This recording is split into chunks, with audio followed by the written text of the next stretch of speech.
What's going on, guys? My name is John and welcome back to yet another video. This right here is a shiny Pidgey. This is the first shiny Pokemon that I ever caught all the way back in 2005 on my copy of Pokemon Leaf Green. At the time, I had no idea what a shiny Pokemon even was, but through the constant years of playing through every following release in the franchise, it slowly became the largest reason that I would pick up a console. Through making videos and just personal enjoyment, there are very few games in the franchise where I haven't managed to find one. And while dedicating time to hunt a specific shiny is always a good time, I've always been a fan of a larger story. A few years back, I took on the challenge of catching every single shiny Pokemon that was available before each badge in Let's Go Eevee, which not only changed the entire direction of my content, but it also took a very long time. Truth be told, at the time, I thought it was going to be like a one and done type of video, considering how many other games would have taken nearly 10 times as long.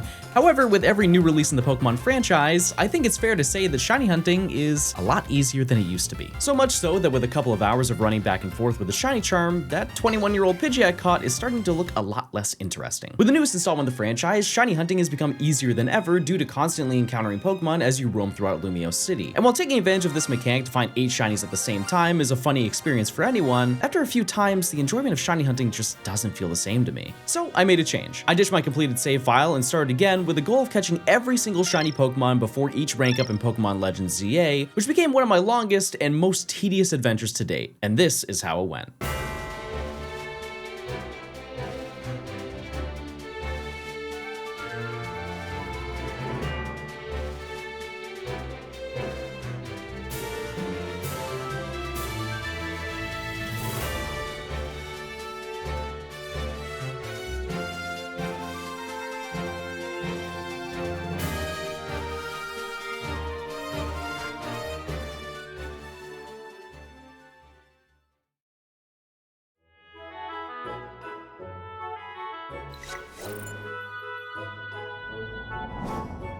Just like any other challenge in this game, our journey begins at Lumiose Station, where we meet Tawny and then go through the tutorial aspects of the game. We very early on get access to picking our starter Pokemon, and just like the last time we took on this challenge in Let's Go, this has zero impact on our Pokedex total, as these are going to be shiny locked until much later in the story. Now you're probably wondering to yourself, if a Professor Oak's challenge requires you to get every Pokemon before each badge, how does that work in a game that has no badges? And the simple answer is that we'll use the ranking system that's already built into the game. In a way, each of the promotional matches in this game are seen as a checkpoint, as you can't make it further into the storyline without defeating them. Despite this game having 10 main story sections rather than the usual 8 gym badge progression, the size of the Pokedex is comparable to pretty much every other version of this challenge, so it should just feel like the rest of them. In my previous journeys through this type of challenge, I found that it's best to get a lay of the land of every location that leads up to the checkpoint, and considering that Rank Z is effectively just used as a tutorial to show off the mechanics of the game, there aren't too many places that we'll need to scope out. This brings us to Wild Zone 1.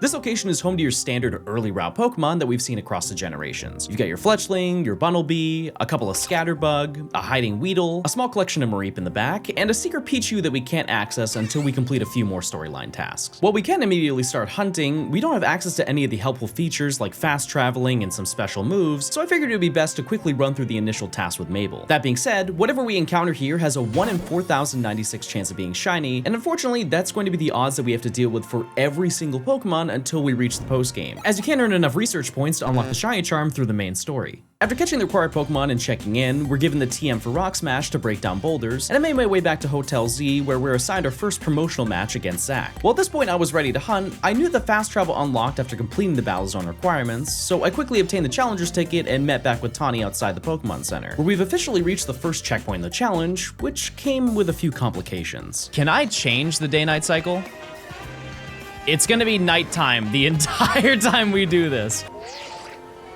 Can I still get to the rooftop? No joke, chat, I think I actually might have ruined the gameplay. Now, I'd like to note that even before reaching the nighttime portion of the challenge, there were still limitations. You could only walk down certain streets and benches still won't work, but despite that, the ladders were completely functional. Now you might be thinking, why would this matter? Everything you need is in Zone 1. And while for the most part this is true, it's time we talked about the city spawns. See, all across Lumiose City, there are these wild zones that contain a large chunk of the Pokemon in the Pokedex. But even outside of those confined locations, you can find more Pokemon in the city. On lampposts, stores, by merchant stands, in the rivers, in the trash where they belong, you name it. And the first section of this challenge is no exception. Around Wild Zone 1, there are only 2 accessible rooftop locations that you can explore, and both of them contain new Pokemon that we haven't obtained before. Pidgey on the building at the end of Zone 1, and Abra and Flabebe on the building at the start of the area. Now, because we're still in the tutorial of the game, the timing of the initial story events are locked to certain parts of the day to emulate us spending our first day in Lumiose, which means that once it's nighttime, and there's no way to go back to activate those ladders. Effectively, I soft-locked myself in the challenge before even finding the first shiny, which in a way is good, I guess, but that meant I had to make a hard decision.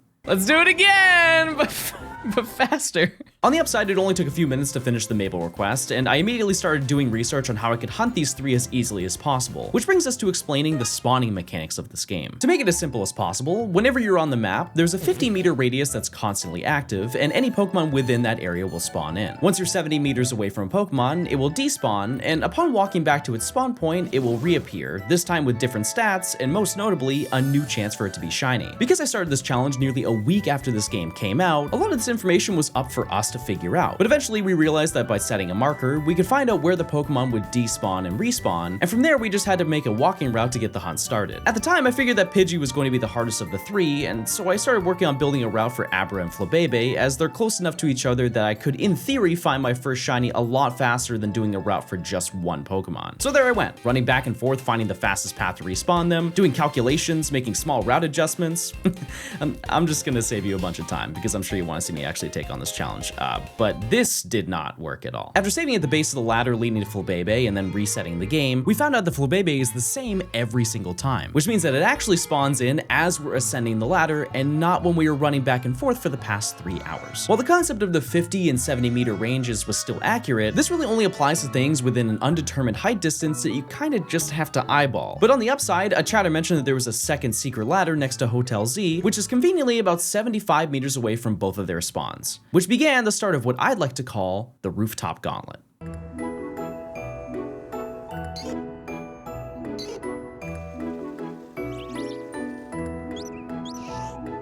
Now this path is about as straightforward as it gets. Run from one end to the other, and make sure to walk over the right corner to ensure that Flabebe spawns in the distance. Now I'm sure your first thought is, how do you know that Abra respawns? And while you can't see it, I applied the same logic that I did with Flabebe, and I was consistently getting the same Abra every time that I started the game at the bottom of the ladder. So as long as I walked by it, it would spawn in. Coincidentally, Pidgey also spawns here, but we're not able to respawn it by walking away. So I figured the only way I could increase my chances was to just knock it out and hope that the respawn was eventually shiny. Because it takes a long time to climb the ladder to check Abra and Flabebe, I decided that it was better to just check every 30 minutes and then do a run through of the entire route to see Flabebe, as I can't tell if it's shiny from this distance anyways, and Abra will instantly despawn if it notices me walk past it. Wait. We did it! Yeah! That is not what I was looking for. However, that is something that I do need. So with this new info, I knew that at least the first 2 Pokemon in the Wild Zone are constantly re-rolling, aside from Abra and Flabebe, which doesn't cut down the time I'll be up here, but it at least makes the process a little less draining. Because let me tell you, this hunt isn't meant for the faint of heart. So let's break this down. For the Abra route, it takes roughly 20 seconds to run from one side of the rooftop to the other. With some small optimizations like rolling off the ledges to maintain my speed, it can be a few seconds less, but on the surface, it's not that bad, right? Well, let's look at it this way. This means that we encounter 3 every minute, leading to around 180 Abra every single hour. This means that if we look at the hunt from just the Abra perspective, it will take nearly 23 hours to reach odds. And there are 3 rooftop hunts that we have to do. Now, obviously, Abra isn't the only thing that we spawn in when we do this route, but statistically speaking, those are the individual odds for each of these rooftop Pokemon to appear. And to be honest, you should expect it to take longer, as we're not magically guaranteed the shiny once we do 4,000 encounters of them. So with my new and only game plan, I continued the grind knowing that right out the gate, I was going to take on easily one of the most tedious parts of this entire challenge. And even when I thought it was all sorted, there were still opportunities to learn new things. Pidgey doesn't hold you back if you do it at the lab by Pichu. So we have that building. There's a lamppost. I see what, oh, well, wouldn't you know? And if we're standing right here, it spawns both of them. Okay, fair play. All right, so Pidgey is not important. The challenge just got easier, chat. That is actually huge news. We should mod that guy. Let me tell you, when the time comes to get like Pichu and Pidgey, which by the way, I hear a Pidgey. Yeah, like where is that? You heard that? Oh, no, no, no, no. Don't do that. And I didn't know that that was a thing too. There are inaccessible Pokemon in this area. Oh, this will not bode well. I can already tell. After spending an entire stream and not finding anything, I did some offline hunting the next day where I was finally rewarded with a special sound. Did you just hear it? Yes, No way. I heard something. I heard something. I think it's Fletchling, but I heard something. Yep, it was. No, anything but you. That's crazy because like I heard it from the rooftop, but I didn't hear it for Bunnelby. That's your target, right? Definitely your target, right? Yeah, no, that's my target. That's my target for sure. Well, all right, well, let's catch it. Well, actually, should I is the question. Okay, well, I guess I'm gonna count that I caught it now, and then I'll get it in a little bit. I just need like Abra or Flabebe, and then I'll feel a little bit more confident. But I wanna catch it right now because it's there. To be honest with you, I'm not really sure why I didn't catch it in the moment, as it's way cooler to find another shiny instead of just filling all the slots waiting for everything on the roof, and it was very clear that this plan wasn't going to work in the long run.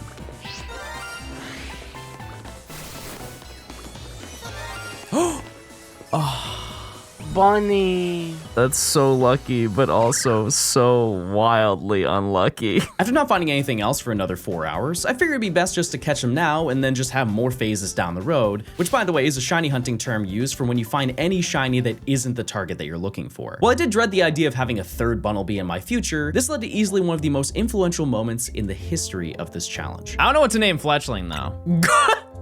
Gort? You want me to name it Gort?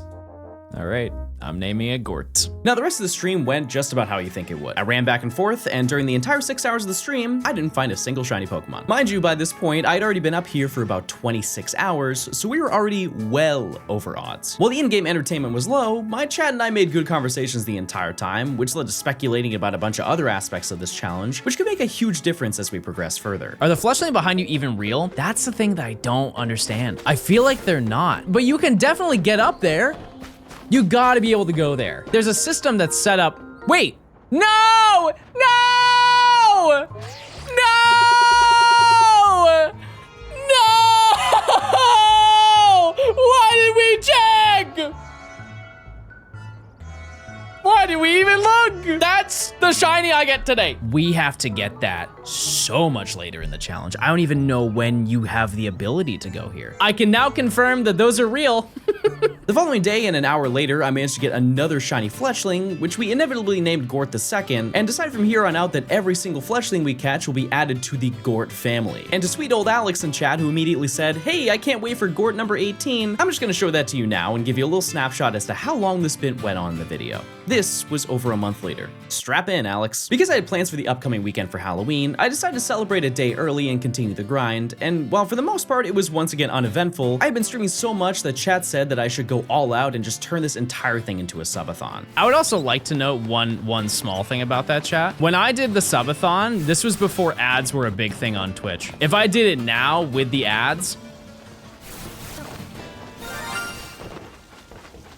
please, please, please.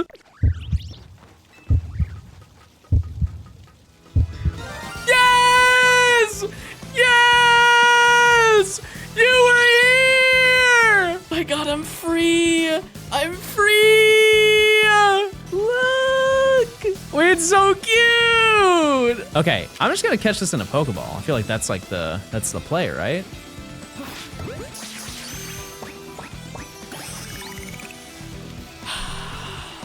Oh my God, I'm free.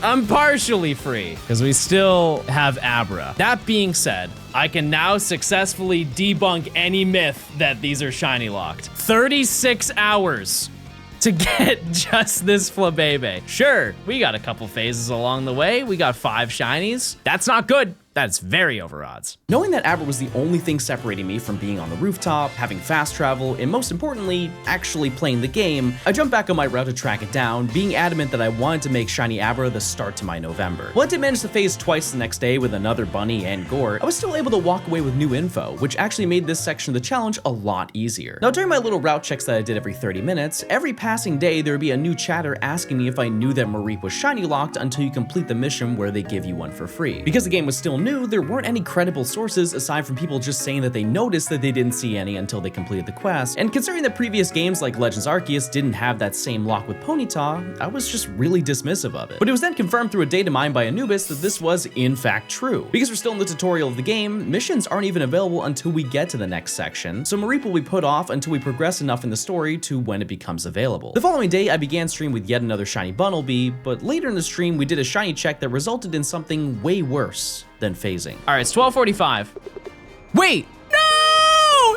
Larry! He's dead! Okay, I don't understand how that works, I'm gonna be honest with you. Because of this, we scanned the entirety of the spawns available in Zone 1, to the point where we pulled out a map to show every single possible spawn. And after checking all of them and finding nothing, we just kind of brushed it off, assuming that it was something that would be discovered down the road. I think we have accidentally discovered something. This is where the Weedle is supposed to be. Yeah, there's supposed to be a Weedle here. And note that if I climb up this ladder, if there was one up here or whatever, we would have definitely heard it by now. That being said,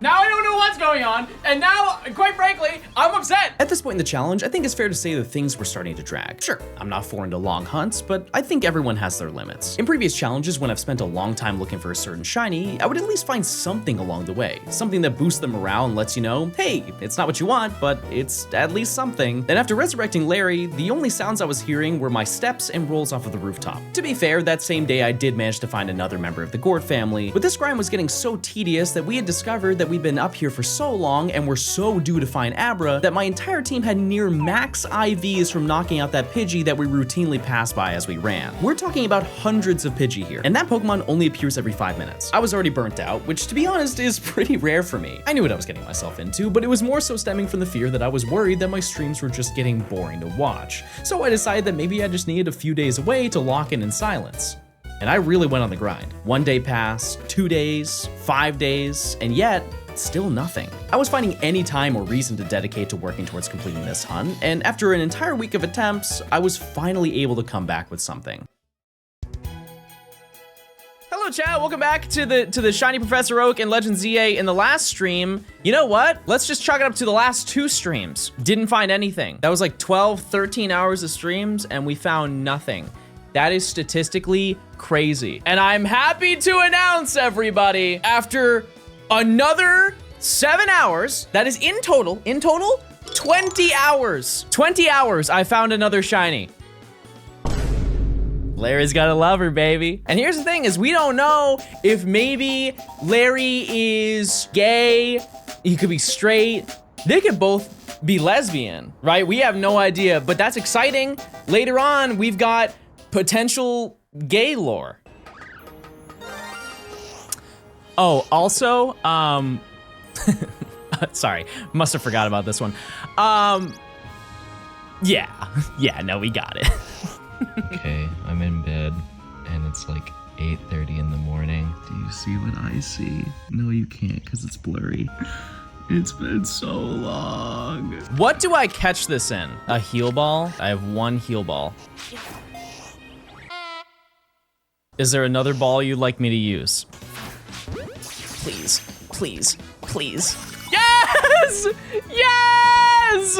And it only took 70 hours, but now we can finally play the game. To make sure I took care of everything that I needed to, I decided to start yet another save file and made my way to the same point in the game, just to ensure that if I take the next step in the story, I won't softlock myself again and be subjected to the rooftop realm all over again. After confirming that the rest of the shinies in this section are exclusively in this area, I made my way back to Hotel Z to begin the second half of the first section. Obviously now we can freely hunt in the lower section of Wild Zone 1, but to be honest with you, I was just happy to finally play the game. I think it's important to remember that the rooftop gauntlet happened within the first 2 weeks of the game coming out, and while everyone else is shiny charming it up on Zone 20, I've been staring at the sun for 70 hours. So with finally seeing my promotional match pop up after all this time, it felt like I was actually doing something. As I mentioned before, this now leads to the Battle Zone tutorial, which isn't mandatory to continue hunting in this section, but by obtaining enough points for the Challenger's ticket, we can fast travel to our heart's content, which is definitely going to speed up the amount of encounters that we can get in this area. So here's a small recap. The remaining shinies that we need for this section are Scatterbug, Weedle, Pichu, and Pidgey. Just based on statistics, the last 3 are going to be the largest hurdle solely off the fact that only one of each of these Pokemon spawn whenever we reload the area. Now, just like our adventures above this area, we want to optimize where we walk to ensure that we're not only spawning the things that we need, but also doing it in the fastest way possible. While we can fast travel to the entrance of Wild Zone 1, we already have enough Gort and Bunnelby to make a small army,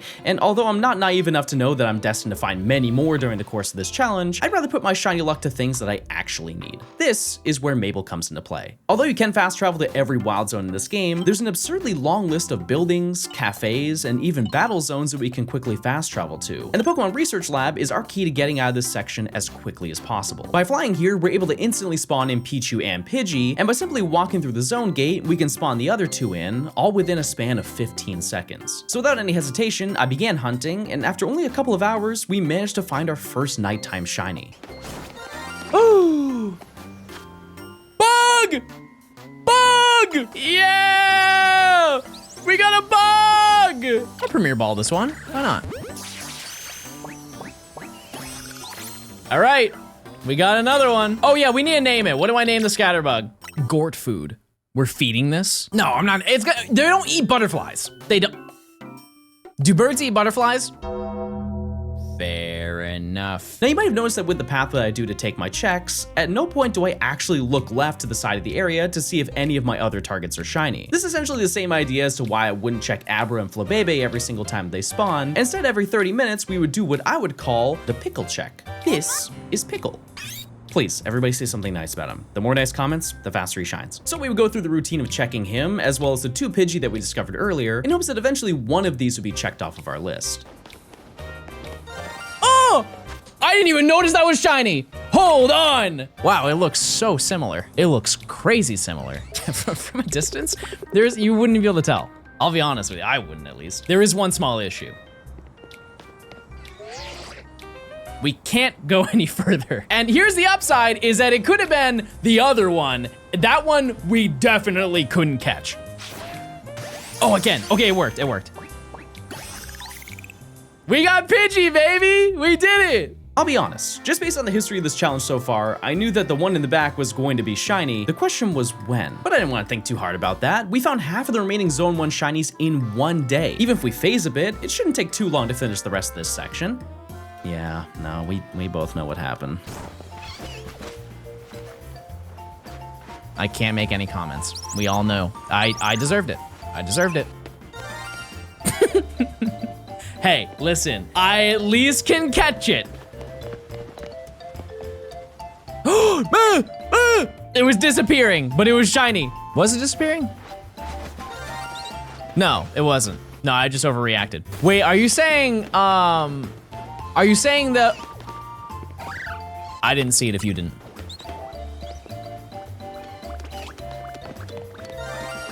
Baug. I think a lot of people who might not like mayo just have had an absurd amount one time.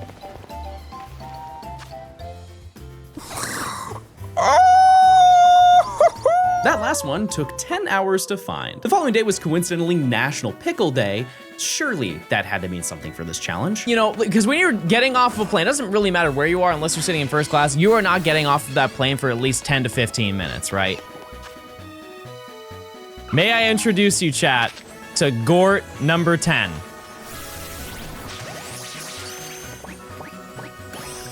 Here's the reality.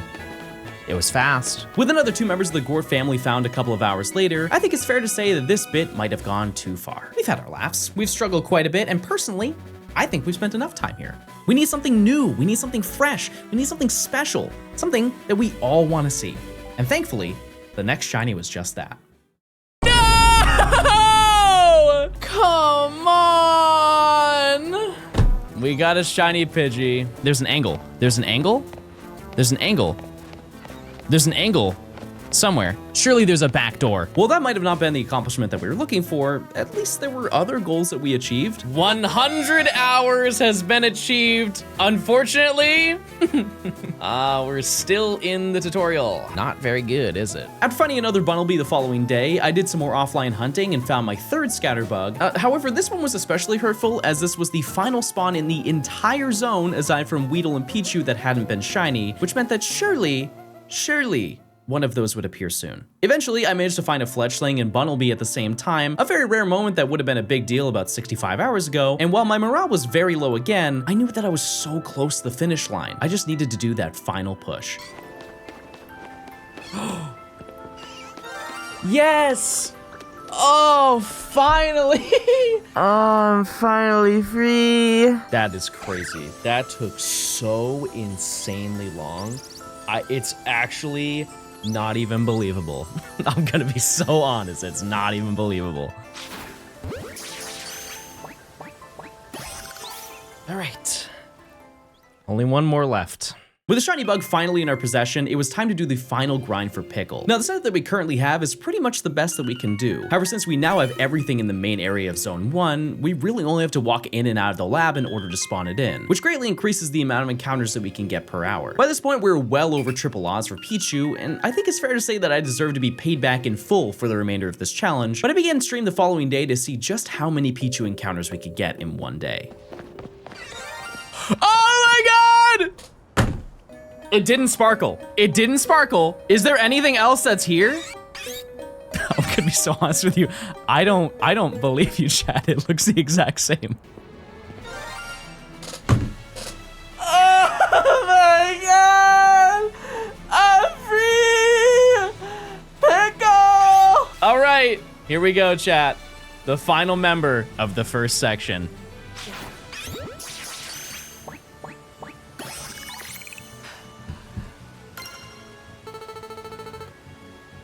My God, that took so long.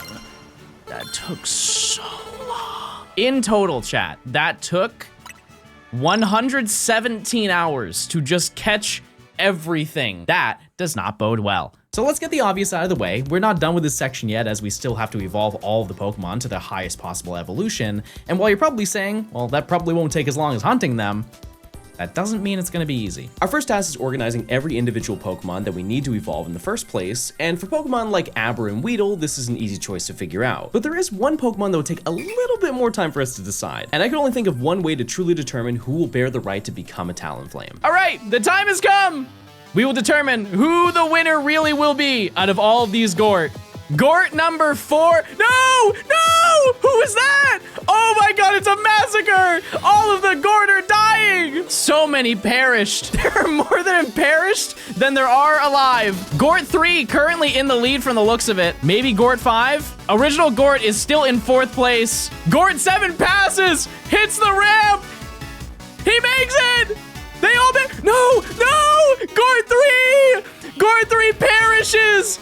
In an abysmal fire and flame! Gort 4 makes it and officially is going to be our Talonflame. With all of our team members ready to go, it was time to begin the final grind for the first section. Unfortunately, due to being in the tutorial of the game, there aren't a lot of options for grinding here. But thankfully, I had a game plan so good that I knew how to do it before the game was even out. Earlier in the year, Nintendo and the Pokemon Company International gave me the opportunity to play ZA Pokemon Worlds a couple of months before the game dropped. In this, I had two experiences: the fight against the rogue Mega Absol and the tutorial battle zone that we're currently in. After receiving my challenger's ticket, one of the staff members mentioned to me that since I had a little bit of extra time, if I wanted a harder challenge, there was a special trainer in the back that I could take on. This trainer right here is our key to finishing this section. Now, normally our options here would take on a bunch of wild Pokemon, but because we would have to wait for respawn times and we would only get a very disappointing amount of XP per Pokemon, our only other option is to do the battle zone. The only issue is that everyone but this single trainer has been defeated. This battle was intended to not be defeated through regular gameplay, and it's more of a showcase that you can face trainers in the ZA Royale that are a lot stronger than you. And while we'll clearly get a lot of XP from defeating her,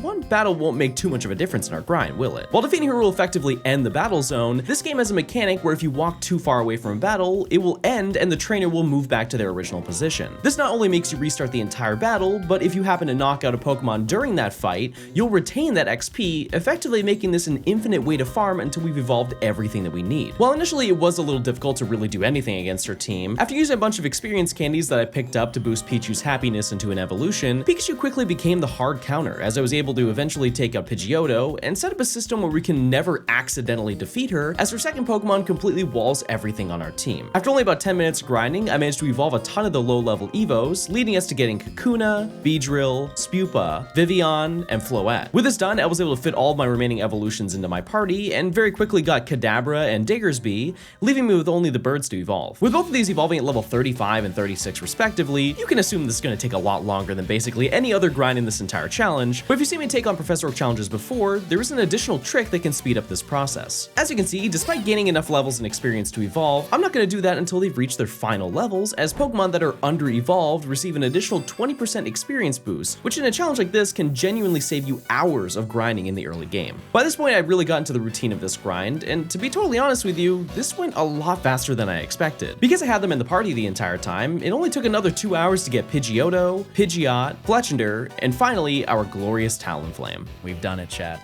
We have caught every single shiny before the first rank up and evolved everything to their highest evolution. That's kind of a lie, but it's, for the most part, it's true. Okay, so it's time to talk about Johnstone's big oopsie of the day. If you know anything about this challenge, one of the main rules is that you can't connect with another game, as this is supposed to be more of a showcase as to how far you can really take this challenge with only one game. And this is probably the point in the video where you're confused as to why there's currently B-roll of Kadabra evolving on screen. Let me explain. This is Zone 20, also known as the post-game area of Legends ZA. This location contains a variety of important Pokemon that we'll need to get for this challenge, and oh look, there's an Alpha Alakazam. Wait, why didn't I get that here instead of evolving it right now? Well, let's do the math on that. In the center area, there are 3 alpha Pokemon that each have a 1 in 67 chance of becoming an Alakazam. By this point, I thankfully have the ability to get the shiny charm, so my shiny rate is increased to 1 in 1365. Not bad. This means that the odds of one of these 3 alpha slots having a shiny Alakazam is 1 in 91,455 encounters. Assuming that I can maintain the speed of resetting the area and checking as fast as I can do a check once every 13 seconds, which is roughly 9 encounters in 1 minute. This means just to hit the statistical probability of finding a shiny, it would take 169 hours to hit odds. And if that doesn't sound bad enough to you, try getting 2 more alphas. Machamp and Gengar are also available here, and while I'm not going to act like there isn't a possibility of getting one of these on the road to getting shiny Alakazam, the probability doesn't lie. These are all individual events, which means that with standard luck relative to the amount of encounters that we'd need to do, it's a completely believable scenario that these 3 shinies will take well over 500 hours alone to obtain. Now, I understand that some people will say that avoiding this loses the integrity of the challenge, but here's the thing.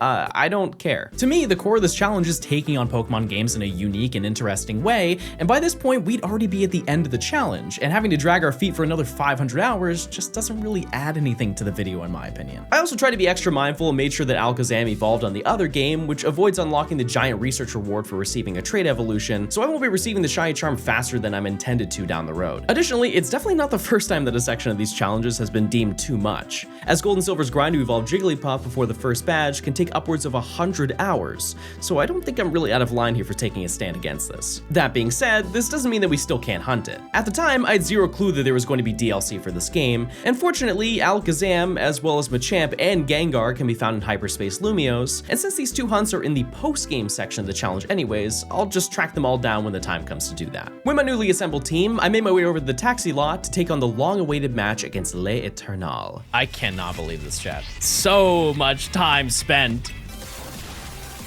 It lived! What was that training for? If this last one loses, I'll be stuck at rank Z, and you will. We've done it, chat. We've officially finished the first section of this challenge. With all the shiny hunts completed and a promotion up to rank Y, I managed to register 21 shiny Pokemon, including Alakazam, as well as 21 phases of unnecessary Pokemon for the challenge. And yes, Gort was well over half of that. Through about 2 weeks of gaming, I managed to complete 8 shiny hunts, which to be honest with you, is not good. But what I will say is the next section will be a lot easier in terms of hunting, because we will have a lot more at our disposal.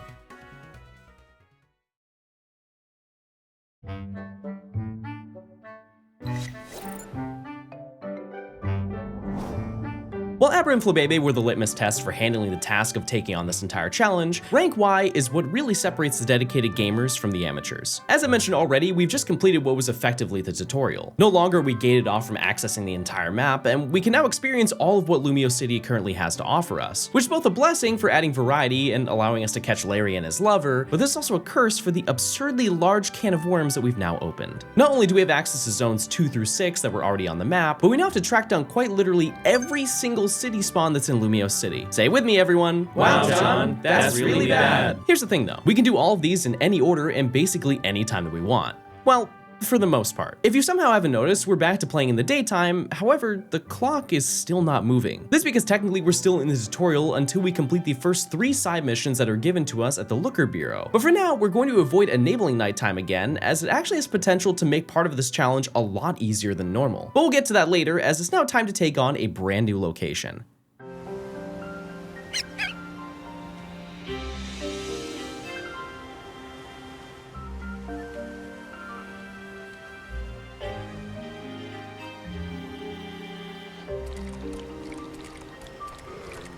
This is our first look at one of these circular wild zones, which are among the smallest sections in the game, which typically means that we can encounter a lot more Pokemon than usual. Wild Zone 2 contains a brand new collection of spawns scattered around the perimeter and center island of this area. We have a few Badoo, a moat filled with Magikarp, and finally a handful of Patrat and Binacle everywhere else, all with relatively equal difficulty to have a chance at being shiny. To start out this section, I spent a little bit of time trying to find the appropriate path to get around this area efficiently, as we now more than ever have to deal with a handful of aggro Pokemon that prevent us from fast traveling. Thankfully, I found if you walk all the way to the end of the center island, most of the time Binacle won't even bother trying to chase you down, which lets us respawn the entire area in only 15 seconds. After finally catching the uncatchable Pidgey by Mabel's lab, I began what I figured was going to be the easiest start to the mile-long grocery list of shinies that would need to be tracked down for this section. Ah! Fish! Oh my, what a treat, what a treat, what a great day to be here. Fish. I think this is a great segue. I think we're gonna hold off for hunting for a second because I've just realized something glaringly obvious and upsetting. I have no swag. Look at this fit, chat. It's sad and atrocious. Look at these boots, right? I don't like black on red. The all black, the all white is nuts. I think it might look better with the white shoes though. It's kind of giving, let's get drafted. John, the outfit is hard to look at. I know right now you're wearing a Zelda t-shirt and cargo jeans. With more time and money spent than I care to admit, I made my way back to Zone 2 and immediately found Shiny Binacle, which only left me with 2 more Pokemon. Considering that the majority of the remaining encounters would now be phases, I figured that we'd start finding a few duplicates, but I was too much distracted by the speed of this location, as well as the fact that I was finally not staring at darkness for the first time in 50 hours. Badoo, come on Badoo. Oh, Badoo! You're shiny! Badoo, you're so cute. This was probably the hardest thing to get here. Done.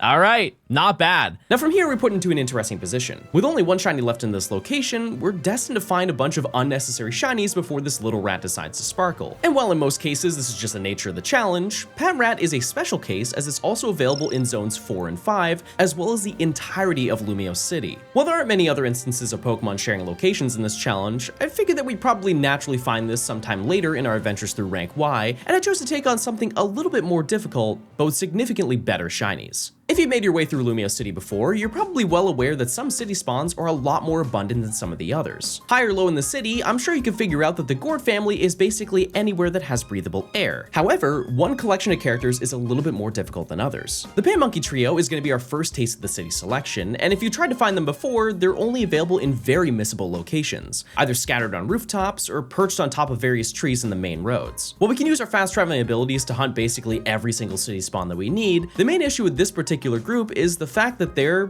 well, a group. For each of the spawns on the map, there's an even chance for each of the monkeys to appear, and in basically every location on the map, they're spaced very far apart, leading to extremely long hunts, similar to our adventures with Pichu and Weedle. At first glance, the best location to go for these would be on the rooftop across the street from Wild Zone 4, as there are typically 3 to 4 of them, depending on if you have alphas enabled. And while this is the fastest way to hunt them in the base game, if we did end up finding a shiny, we'd have to enjoy it from a distance, as there's no way to reach the building without having the Roto Glide ability, which isn't given to us us until much later in the challenge. After spending some time doing some research, we realized that this hunt was probably going to be a little bit tedious, but one location was easily the most promising out of the bunch. This brings us to Zone Sector 4. Behind the Pokemon Center, there's a small park, which contains 3 trees that will always spawn one of the 3 monkeys. By running from the fast travel point all the way to the center of the park, we can see roughly 900 of them every hour. And although I knew I still had a high chance of finding multiple of the same monkey no matter which location I hunted in, I at least knew that the first shiny I was going to get was going to be something new. Hold up, that is a monkey. We're going to do a double prediction, everybody. Which monkey did I just get? What if it's Scatterbug? It definitely isn't. I didn't even know that that was there, but you're... God, I hate this game so much. Monkey! But actually monkey! No, I don't think that's it.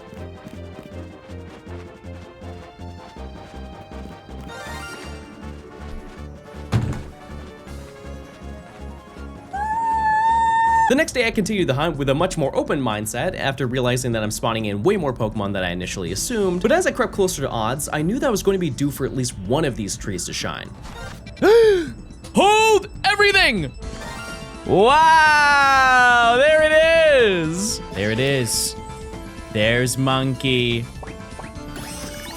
We did it, baby. Chat, would you like me to go for another? Also, you guys said there was an Abra nearby. Let's just take a little second to look over here and see if there's anything else that spawned. Gotta be kidding me. That's outrageous.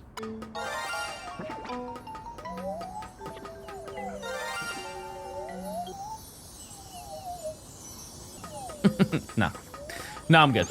Actually, I'm set. This moment really humbled me for this challenge and dealt me a lot of psychic damage. No pun intended. All the success from Zone 2 and Pansage really made me feel like I was going to steamroll this entire section, and while I did technically already have 10% of the total shinies that I needed to complete Rank Y, this particular moment was only the beginning of explaining truly how lucky, but also unlucky I was for this entire challenge. Thankfully, because it was the end of November by this point, I was able to take a small break as I went home to visit my mom for Thanksgiving. And while I did spend a little bit of time hunting on the flight there, I wanted to take time away from gaming for a little bit to spend it with my girlfriend and family. But that didn't mean I was immune to subliminal messaging. The moment I got back home, I was back on the grind and was instantly rewarded with yet another monkey. It was another Pansage, but listen, I was drowning for like 8 hours by this point. I needed something. And regardless, I was pretty unfazed because I had restored my long shiny hunting grind batteries on my trip, and it was around this point that I made my routine to hunt with some of my friends so we could all suffer together. Oh! Yeah! Monkey! Let's go. Monkey! Also, now I have a Christmas tree, everybody. That's how long it's taking. Levitating monkey. Done. We got it. You know, not to put the pressure on you again, Matt, but you get to name, this is the second monkey you get to name today. I think Monkey See, Monkey 2. Or you can just name it Monkey See, but like, not S-E-E, but just C. Monkey C. I just named him Monkey. Monkey. The following day, I went to a concert and met a man in a banana costume, which surely had to have been some sort of manifestation ritual disguised as a fit pick, but for my return back to stream, I knew that my 15-hour grind was going to be put to rest soon. No bird. No bug. Oh, monkey! Monkey! Fun fact, this is the exact same location that I found Pansear. 30 minutes of stream, are we already finished? I'll take it. Cool. You've had Monkey See and Monkey Do. Since this is water type, there's only one possible name. Monkey See Do. We're gonna ride him into the ocean. With this little side quest completed, I decided that I've earned myself a little bit of a treat. Some may call it a change of pace, others will call it an overpowered busted mess. Welcome to Wild Zone 3.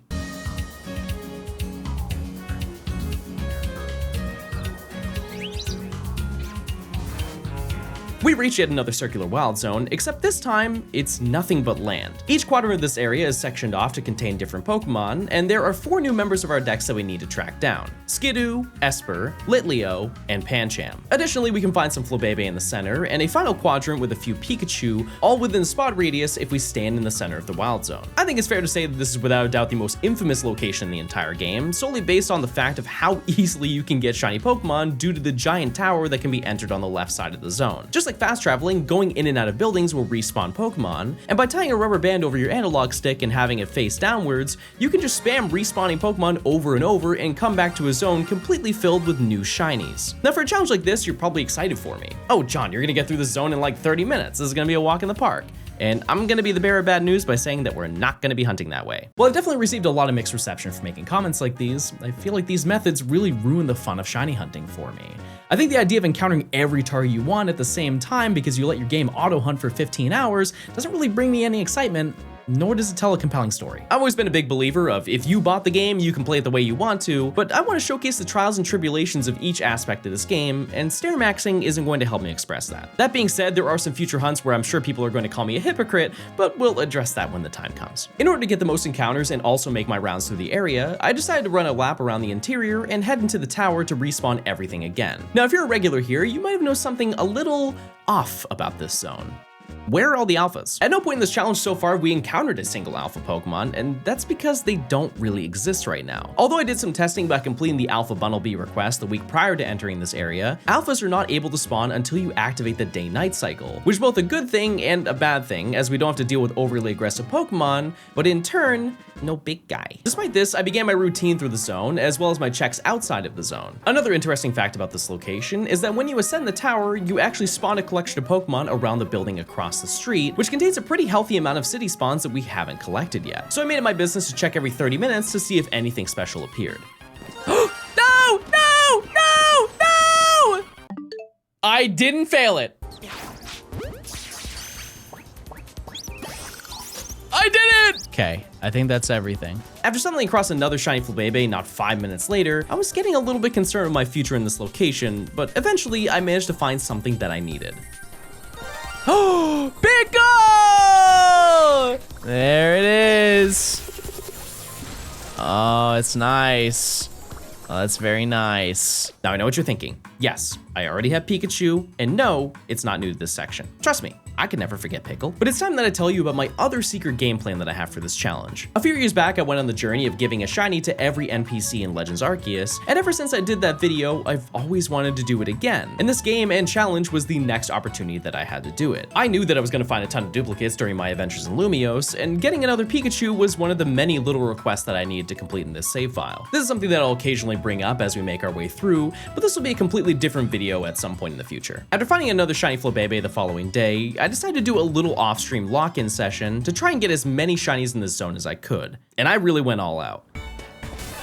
Is it you? Oh.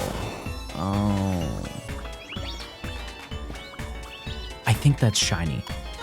Oh my god, it is. Okay, let's not fail this. This is gonna be very embarrassing if I do. Oh, heal ball. That was my only heal ball.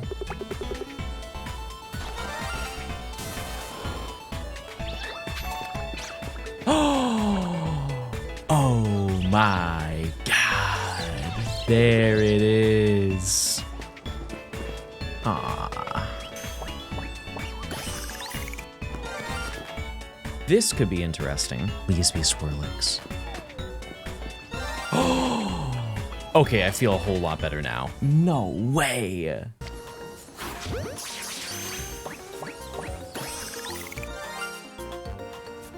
Oh boy. Wow. How did I hear that through the wall? That's crazy.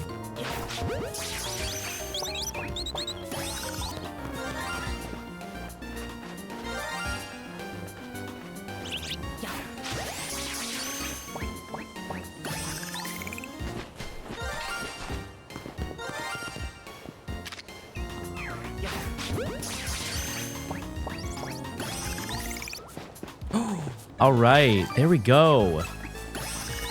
All right, cool. That means that we only have one more left, but unfortunately, it's the hardest one to get. There's another.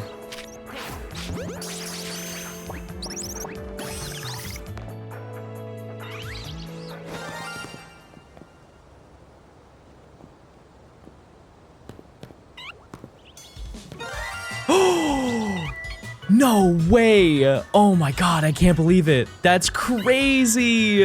Wow, that was, I don't know if that was fast. I was gonna say it's fast, but I honestly don't know. Get him! All right, cool. We are done with this area. I have officially caught everything, which I think is the first time ever in any of the sections so far, which means we now have to do something way harder. As I mentioned earlier, there are a lot, and I mean a lot, of city spawns that need to be tracked down, and while we already have made a pretty solid dent so far, there's a collection of these Pokemon that are a much larger task. An Abra-sized task, if you're picking up what I'm putting down. In my opinion, this section contains 9 very tedious Pokemon that we have to encounter, each with a slight variance in difficulty. In most situations, the city spawn Pokemon can be easily hunted by fast traveling, which obviously leads to fast encounters. However, this collection of Pokemon are almost all exclusively available on the rooftops, which means that the majority of them are going to require us to relive our dark past of Wild Zone 1, and while they're definitely faster than Abra and Flabébé, they're not that much better. So while the Wild Zones are going to be our little safe space of high shiny yields, we're going to have to get real creative and optimize all of our hunts. And to the few of you who are saying, John, relax, 9 hunts isn't that bad. One of these hunts is actually multiple shiny hunts. Our beloved little fox is going to be a large portion of our time in this section, and because all of its evolutions are available in rank Y, we're going to have to catch shiny Eevee 8 times. And if you've done this hunt in the base game before, you understand my pain in trying to express what we're about to get into. Across the entire map, there are only 7 locations at the moment where we can encounter Eevee, and a majority of them are either extremely out of the way or too difficult to traverse to respawn it in efficiently. In my opinion, the best location is going to be around Magenta Sector 4. By ascending to the top of this building, you can run back and forth to spawn Eevee on the opposite rooftop, which yields about 450 encounters per hour. Not too bad, right? This means that in order to get all 8 of them, it will take roughly 72 hours if we hit odds on all 8 of them. Well, let's just not do that.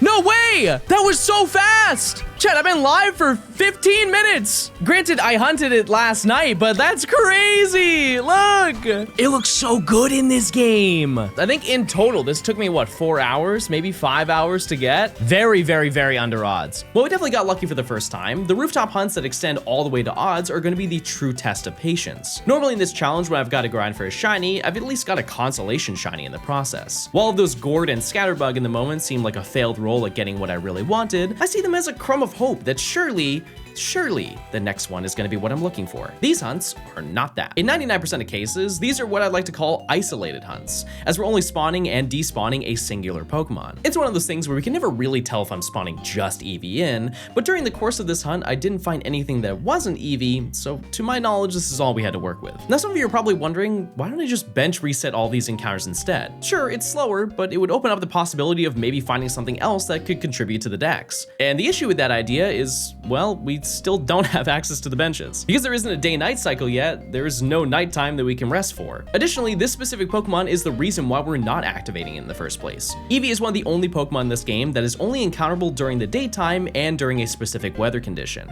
If it's not sunny out, Eevee isn't coming to play. While you can obviously reroll the day and night until you get the weather that you want, at this point in the tutorial, it's always daytime and always sunny, which means that I can hunt to my heart's content and never have to wonder if I'm in the correct weather pattern. And despite any compelling arguments to not do this, it's clearly working as I've already got one of the 8 that I needed, and I felt that we were having a good time keeping ourselves busy in stream by talking about what's most important for this hunt. You give us your shiny evolution tier list? Oh yeah. Umbreon, S tier. Sylveon, S tier. Flareon, C tier. Maybe controversial, C tier. Eevee, S tier. Bingus, I literally summoned a shiny Eevee. I said the secret word, I said Bingus. Although I definitely could have gone for another considering that both of these Eevee were criminally under odds, I had intentions of dispersing this hunt evenly through the rest of this section, so I confidently made my way off the building to venture into yet another wild zone.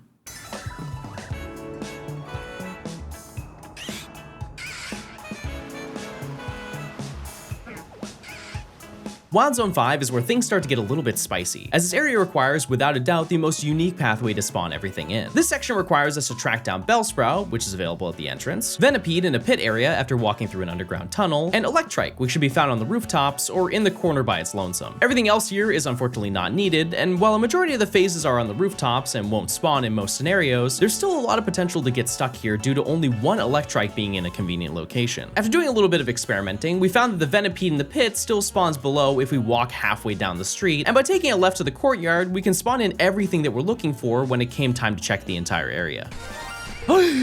I don't think it can be Electrike. I don't think it can be, but we are also way too close to the Venipede. Venipede! Come on, in the ball. All right, we got it. You're kind of flying through the shinies at the moment. Yeah, I mean, I am getting a little lucky. Yeah, I really wish I didn't read that out loud. Not to get boom. Oh! Yes! Yes! It's an Electrike!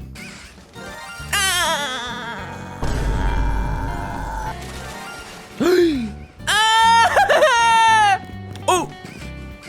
There's no way.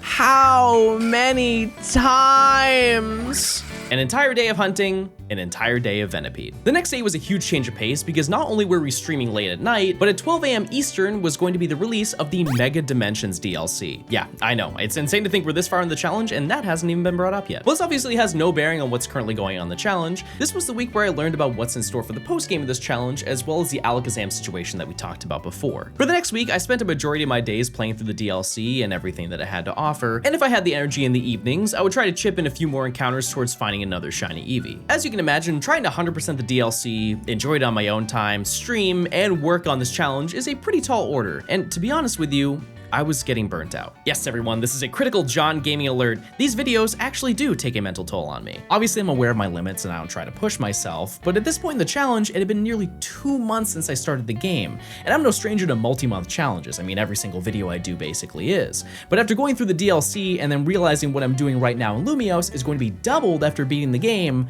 it was a lot to take in. A week later, I managed to get my third shiny Eevee that I evolved into Vaporeon, but halfway through December, I decided that I needed a break. So I did the only sensible thing I can imagine doing, and I packed my bags and took a flight to California. This obviously wasn't a random trip, as I planned on being here to spend Christmas with my girlfriend, but this was also the first time spending Christmas away from my family back home, so I was really out of my element. Now, usually on trips like these, I try and sneak in a little shiny hunting just so I can make the video more unique, and to be honest with you, I tried. I had an entire setup to record, but after a few days of being there, I realized that it kind of defeated the entire purpose of me being there in the first place, and was only making my overwhelmness worse. So I just enjoyed my time hanging out and exploring the city for the final 2 weeks of the year. It's kind of hard to express how grateful I am to be able to be in a position where I can kind of just escape from work if I feel like I'm too drained, but come the end of the year when the ball dropped, I knew that I was refreshed and ready to go harder than ever on this challenge.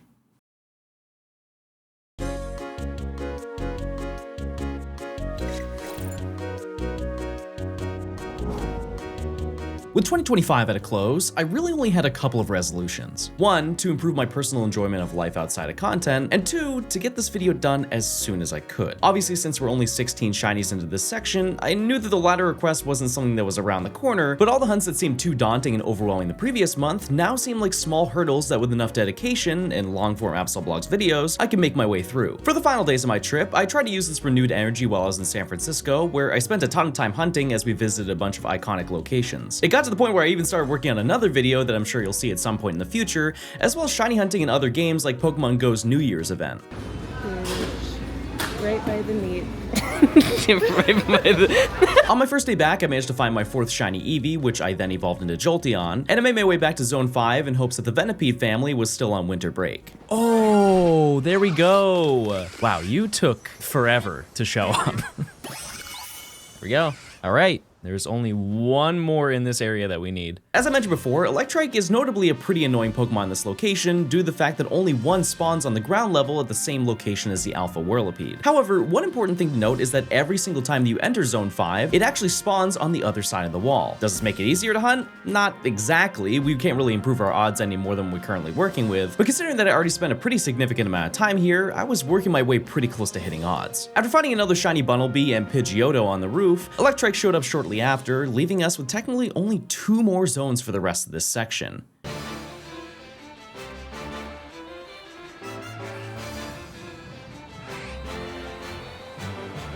Wild Zone 6 is in a way the most daunting location we've offered at this point, as it's intended to be the highest level location that you can venture to at this point in the game. Additionally, this location is potential central, as every single Pokemon here has the ability to Mega Evolve, and there are a lot of cool options for our future. At the entrance, we can see a pack of Houndour up the entire street, a bridge with a couple of Baniri, some Meditite inside the battle court, and our largest task, Swablu, resting comfortably on the top of the Holovator building. As you can probably tell, this location is going to be a little bit awkward, and a lot of initial hunting was just figuring out how in the world I was going to spawn everything in at a reasonable pace. Like many other locations, the largest issue is how quickly Houndour will target you and prevent you from fast traveling. I knew that running from one end to the other isn't going to be the best option, but it truly felt like there wasn't a choice due to how they're all notified if I've been spotted. After doing a couple of tests, I knew that Swablu needed to be obtained as soon as possible, and I resorted to just knocking out the two Houndour that were in front of the Holovator, as they still try to get you even from that far of a distance. All the weirdness of hunting that I had in Zone 5 was only amplified in this section, but I figured that even though I'm losing out on a bunch of Houndour encounters, they're the most abundant spawn in this zone, so at some point while I'm hunting the others, it was bound to show up. I feel like we're getting kind of due for something. I really hope it's Meditite. Actually, no, I hope it's Swablu, because then if it's Swablu, we don't have to go up the Holovator, obviously. Sorry, I'm just trying to be. Wait! I quite literally said it. I manifested it. No! No! No! No, Swablu, I want you too! No, you're also very cool. No, please. I'm sorry. I know. Oh, there it is. Little Swablu on the roof. All right, done. We got one. So I'll be the first one to say it. This couldn't have been a better scenario. Finding easily the hardest shiny to encounter in this zone as the first shiny will make this section a whole of a lot easier. And keep in mind, there was so much potential for me to phase. I didn't even mention the river of Magikarp and Binacle that are right below Baniri. But now we can remove the Holovator route, encounter Pokemon nearly twice as fast, and respawn all of those Houndour that we've been dousing for the last 2 hours. It sounded like a pretty solid game plan. Until about 15 minutes later. Remember this little guy? Our shiny locked friend? You might have noticed that we still haven't activated this quest, and this was on purpose. Because of the sheer volume of shinies that I need to get in this section, I told my chat that I would only grab this freebie when I was at my lowest. Like we went on a hunt and went quad over odds type of situation. And as you might have noticed, Flaffy is also available in this zone, to which I saw as a potential cool bonus shiny during the hunt for Swablu. It's important to note that out of the entire line, Mareep is the only Pokemon that's shiny locked, so this could have been a real scenario. In my head, I didn't actually think I would get one here, and it wouldn't have made a difference anyways because I'd still need to redeem Mareep at some point in this section, but there is one element in the situation that I haven't pointed out yet. At this point in the stream, I was reminded that I only have the 3 initial missions available at the Looker Bureau, and Mareep is not one of them. At the time, I was like, well, yeah, I don't have it now, but once I activate the day-night cycle, it'll show up and then I can get my free shiny. That's not how that works. This quest unlocks at rank W, not rank Y, and because this is the only location where the Mareep line appears in this section, this is to my knowledge the first ever time in a Professor Oak challenge where you can catch the evolution of a Pokemon, but its pre-evolution is only available in a later section. So as you can imagine, our routine stayed the same, and I ended the day phasing on a Binacle, but with a day of success and way more knowledge than I had going into it, the following day felt like it was going to be a lot more productive. You know, I think 2026 is the year of transparency. Not that I haven't been transparent with you, but I feel like I need to be more transparent. I'm a fake Italian. I know the ones that, oh, Jarvis Enhance. That is a shiny Baniri right there if I've ever seen one. Oh, actually, I am gonna catch this in a luxury ball because it evolves by friendship, and by putting it in a luxury ball, it sets its base happiness instead of 45 to 100, and so I can instantly. An hour later, I managed to find a non-Italian Baniri, and at the rate I was going, I was getting excited with the speed of how much I was accomplishing in this year so far. To be honest with you, I was getting bold. Maybe a little too bold for this section. And I don't really have a concrete timeline for that, but obviously like this is the priority right now. I mean, we'll definitely have it done by the end of March, but I would like it to be done earlier than that. That's talking base game, that's not talking DLC. DLC is an entirely different animal. There are some that you have to really grind for. Yeah, just like trying to get the Gimme Ghoul location to shiny hunt it. Wait, oh, yes! Yes! Okay, that is way more noticeable. Luxury ball. Easy. All right, cool. Now at this point we've reached an interesting position. Meditite has now become the next target due to the fact that no matter where we go in this zone, Houndour will be there. While the route that we've been using has spawned Meditite in, we did some testing and found out that not only do we spawn them faster by fast traveling to the cafe on the other end of the zone, but significantly less Houndour are harmed in the process. While we haven't been there for insanely long, by this time I racked up about 10 hours of hunts here in just 2 days, and the fact that I hadn't walked away with a Houndour by this point is kind of weird. But as you'd expect with enough determination, you'll eventually get what you want. Oh, I saw it! I saw it! Oh, Angie. Oh, that was a very good shot. Wow, you look good in this game. Easy. All right, cool. We have Meditite, which means the only thing we need now is the dog. Check Bellsprout. There's a Bellsprout. Oh, wait a second. I totally forgot that there's a bunch of Trubbish that are over here. Oh, yes! Yes! We keep winning! Yes! Trash! We are tremendously up right now. That chatter was also correct in somehow knowing that there was also a shiny Bellsprout, but by the end of stream I was able to register 4 new entries into my shiny dex, nearly completing the entire zone in just 1 day. The following days I continued the grind for Houndour, and by this point, things weren't making any sense. For the next 3 days I was hunting basically every opportunity I had. During stream, after stream, and on a couple of days even before stream in hopes of seeing this dog. But with 20 hours under my belt, I was just getting confused. Sure, I knocked out a bunch of them in the beginning, but with how fast I was spawning them in during the hunt for Meditite and every point after, I knew that I was very well overdue. Even the phases were getting weird. I started finding things like Binacle and Magikarp, and then it got to the point where I was finding phases that I didn't know could be phases in this area. This one feels a little familiar. After another Magikarp and Baniri, I'd encountered every single shiny in the spawn radius of the fast travel, which is very bad. But despite that, I kept grinding, and the following day, I went live with huge news. And I'm happy to announce I got another shiny while I recorded off stream last night. May I introduce you to our newest member of the squad, everybody. We have Not Dog, and he's very nice. Oh, yes!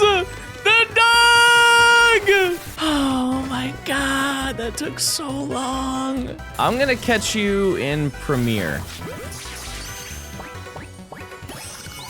We are free, chat. We have beat Zone 6. I can't believe it. With all but 1 zone left to venture into, I knew that I had to face the facts. I've just been neglecting the real challenge of this section. I had big plans for the final zone, but the sheer amount of city spawns has just gotten to be overwhelming. While I have made progress so far and have made a huge dent, those were the easy ones.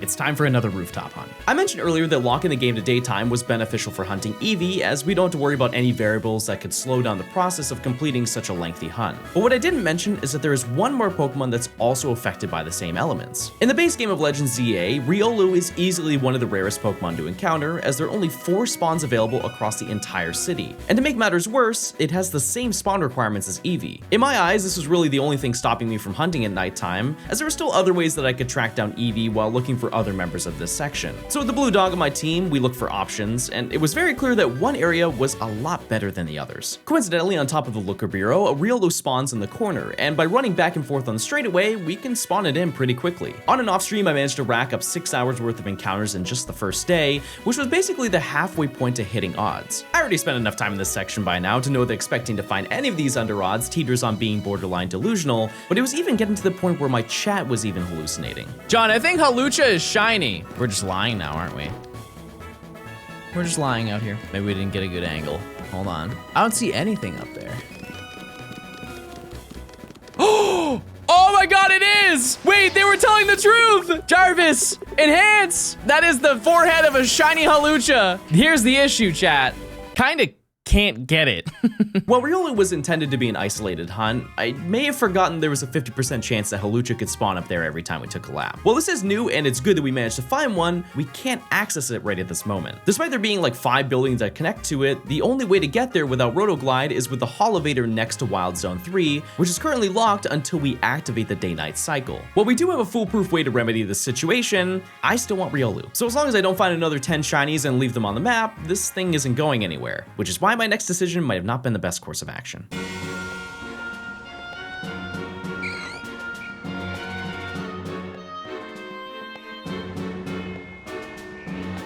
Wild Zone 4 is once again the last Wild Zone that we have in this section, and I get it. I just said that we should focus on getting the hard shinies done, but it's Rancherama, baby! This is a community shiny hunting event where the chat and I hunt in the same area for the same Pokemon, and this weekend was the time to do it. Listen, I put this off for far too long in the challenge, I was running out of time, and people love John Ranch. Plus, this location has some daytime-based encounters, so it's kind of what the plan was supposed to be. This area is loaded with encounters on every single corner you can imagine. You've got Ghastly, Spinarak on every tombstone and building side, Ekans on the right side, and Honedge, which I can't provide footage of because it's only available at night.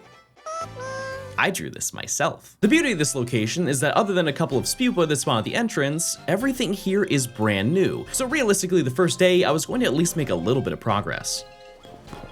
Oh, we've done it, everybody. We have our first of Zone 4.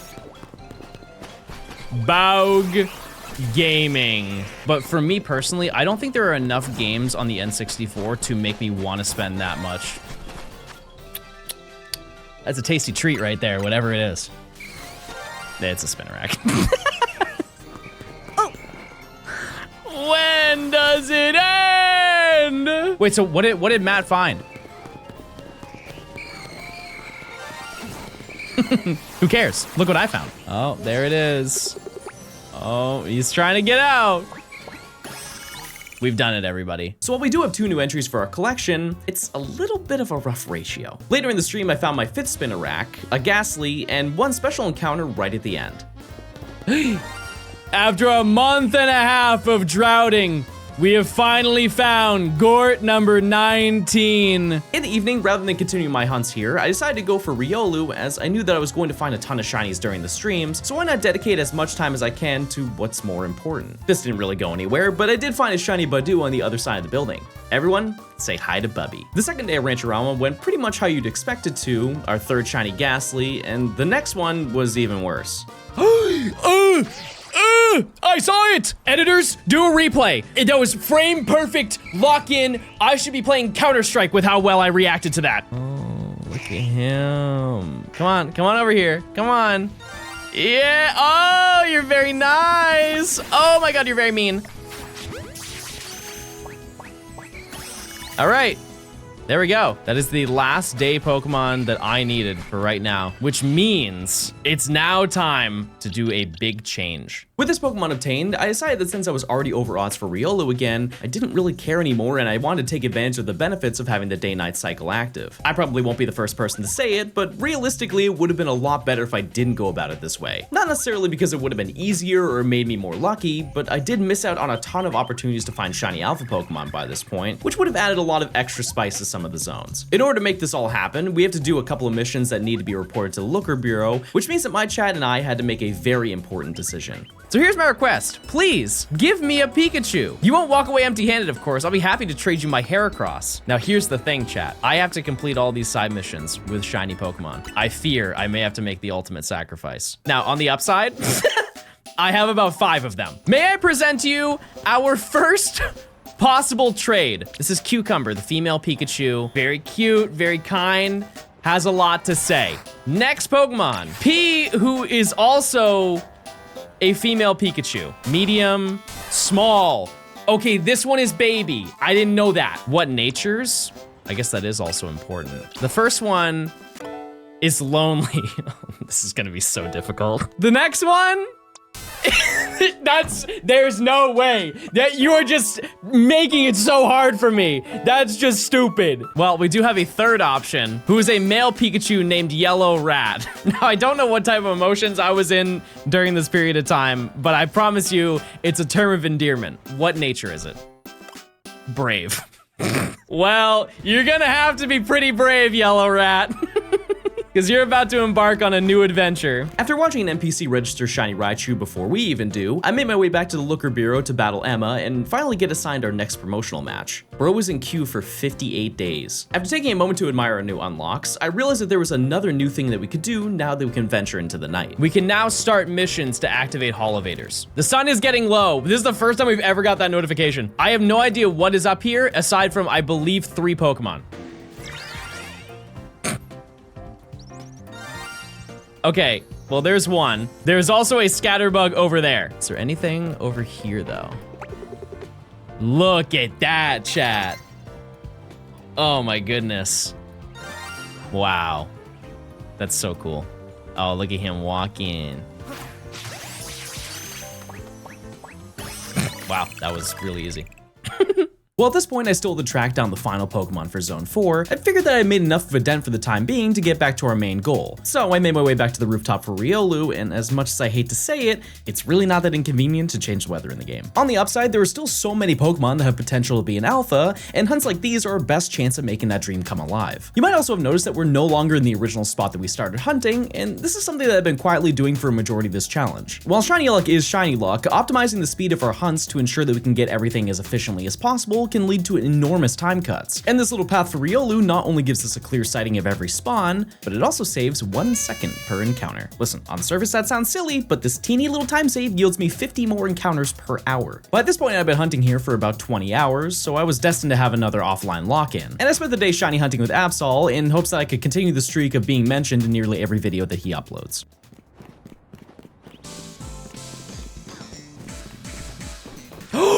No way! No way! No way! Oh my god! I got the alpha! Yes! Oh my god! That was worth the wait. It was absolutely worth the wait. 100%. With the Rancherama, I don't know how many hours I spent hunting here, but it was a lot. It was not triple over odds, but it was definitely double. I'm glad that it ended on the alpha. That is so cool. That's so sick. That's also my first alpha in the entirety of this challenge, which is it's kind of sad. It's a little bit sad. Well, this was quite literally the best case scenario, and also a great first look at the future of our encounters for this challenge. We have to talk about one glaring issue to this oversized event. Catching alpha Pokemon is not easy. To put it in perspective, if this Riolu happened to just be a regular shiny, the game multiplies its catch rate percentage by 3. And since I have 2 of the catching charms from farming the colorful screws on the map, with my current ranking in the Royale, it's about a 26% chance to catch it in a luxury ball. But because this is an alpha, the odds drop down to about 7%, which on the surface is really not a huge deal, but this is more so the tip of the iceberg, as there are much stronger Pokemon that we'll need to track down later that will be nowhere near number as kind as this one. After spending about 20 minutes catching it and having a small photo op, I was determined to get back to chipping away at the hunts that have been mentally holding me back, which means there are a lot more white foxes in our future. As I mentioned before, optimization is key here, and while running back and forth here is definitely the fastest way to get a shiny Eevee, we have to think broader than that. If we move to the other side of where Eevee spawns, there are magically 5 new shinies that we can go for. Emolga, Dedenne, a male and female routes for the evolutions down below, and even Shuppet now that we have access to the nighttime encounters. While this for sure has potential to make a huge dent while we finish up this evolution line, the glaring issue is that there isn't really any place to run. And that's because we're not running. Across the entirety of Lumio City, you can interact with the street benches to advance the clock to either daytime or nighttime, and this is something that we've already used excessively with hunts like Ekans and Riolu. However, for a lot of shiny hunters, the main appeal for these is the ability to re-roll encounters. Now, I'm not going to bore you with more details than that, as odds are some of you are using this method as I speak, but this is going to be our key to getting as many Eevee as we need. We're just gonna need a lot of patience. Well, this is another situation similar to the stairs of Wild Zone 3. This isn't something that I'm going to leave unattended overnight. I made it my goal to check every 15 minutes to see if anything spawned around me, and while it was going to take more time than running back and forth to find the remaining 4 Eevee that I needed, I knew the potential for the other encounters was way more worth it in the long run. Oh my goodness. That's a shiny Eevee right there. With Flareon added to the decks, the following day was my first true investment into this quest, and with my first shiny of the day being another Abra, I realized the ratio of potential phases to things that I actually needed was maybe a little bit lopsided. I eventually found another Weedle and started incorporating checks on the building further back, which led to finding an orange Flabebe and 2 more shiny Fletchling. But after spending half the day hunting, a new face appeared.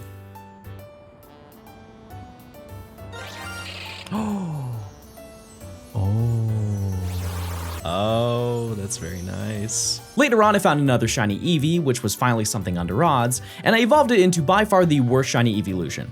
Try to convince me it's not.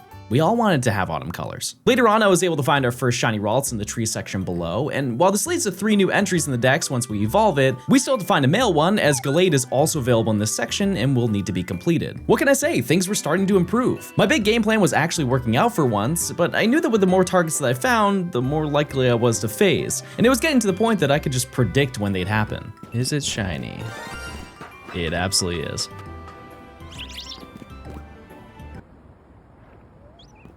What was shiny then? Oh! What a nice find. I didn't even know it spawned over here. That's so funny. This is such an insane day. With Zone 2 accidentally completed, I finished the day with 4 new shinies, and the next day seemed like things were still looking up.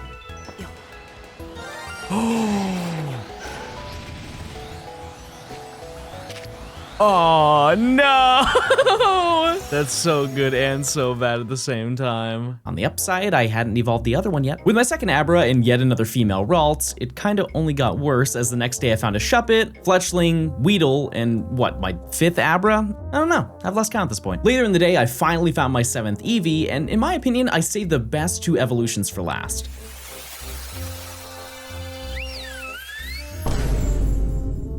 Now... On a scale of 1 to oopsie, how big of a oopsie was that? That would have been so bad. Oh. There it is. Okay. Crisis averted. At the end of the night, I also found the male Ralts that I needed, and although the job isn't finished here, this was my 3rd day in a row of hunting all day here, and I needed some new scenery. And while what I had in mind is still a city spawn, the shiny potential feels a lot better here. Generally speaking, Verd Sector 2 doesn't add too much to your gameplay experience, as this little park is mainly known for turning into a solid location to do battle zones in the evenings. Aside from a lonely Weedle, this is the only park in the entirety of Lumio City that doesn't contain any Pokemon. And I think the reasoning behind this is what's looming over the grass on the rooftop above. Larvitar is yet another city spawn that we need to track down, and while it's fair to say that it's one of the easier hunts that we have remaining for this section, that isn't exactly saying much. As you can imagine with the configuration of this building, trying to encounter this isn't going to be as conventional as the other rooftop hunts we've done, and considering that this area is split in half by a precisely timed roll, our running options are severely limited. Across the city, there are only 6 locations where you can encounter Larvitar, and all but this location are inaccessible due to either not having Rotoglide or having a locked hall elevator for a future zone. Thankfully, on the ladder access side of the building, we can run back and forth here and spawn it all the way across the park, which encounter-wise is pretty equivalent to Riolu. However, most of them spawn inside the bushes, so a majority of this hunt is blind optimism that it's actually appearing. Just based on my previous experiences with the rooftop hunts, I knew that we were probably going to have another bad experience here, but to be fair, I've had worse Pokemon experiences in my life. I'll never forget, there were kids at school who were talking about their rare Pokemon cards, and I said, I have a Charizard. I was like a 2nd grader,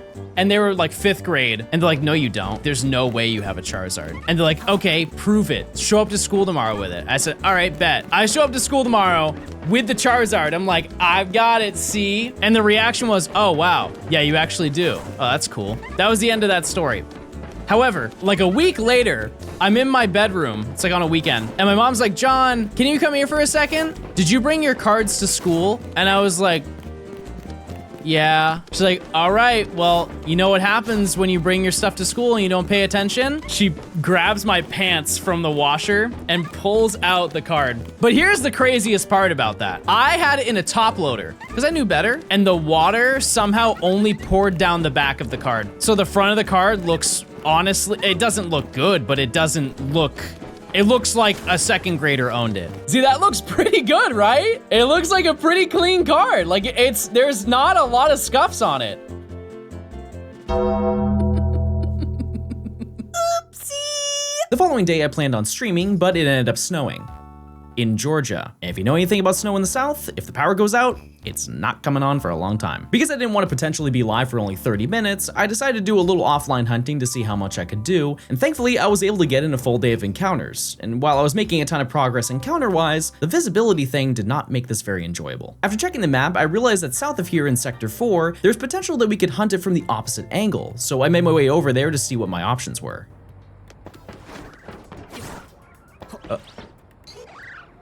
I'm upset that I even checked here. On the upside, this section of the building brought me so much closer to Larvitar, and I went from sitting in the nosebleeds to getting a backstage pass to the big show. It also happened to be marginally faster, so I knew this was going to be the best and realistically the only option to get this out of the way. Oh, no way, dude. Again? You've got to be kidding me. I just started this new route like 25 minutes ago, maybe 30. This is the greatest video ever.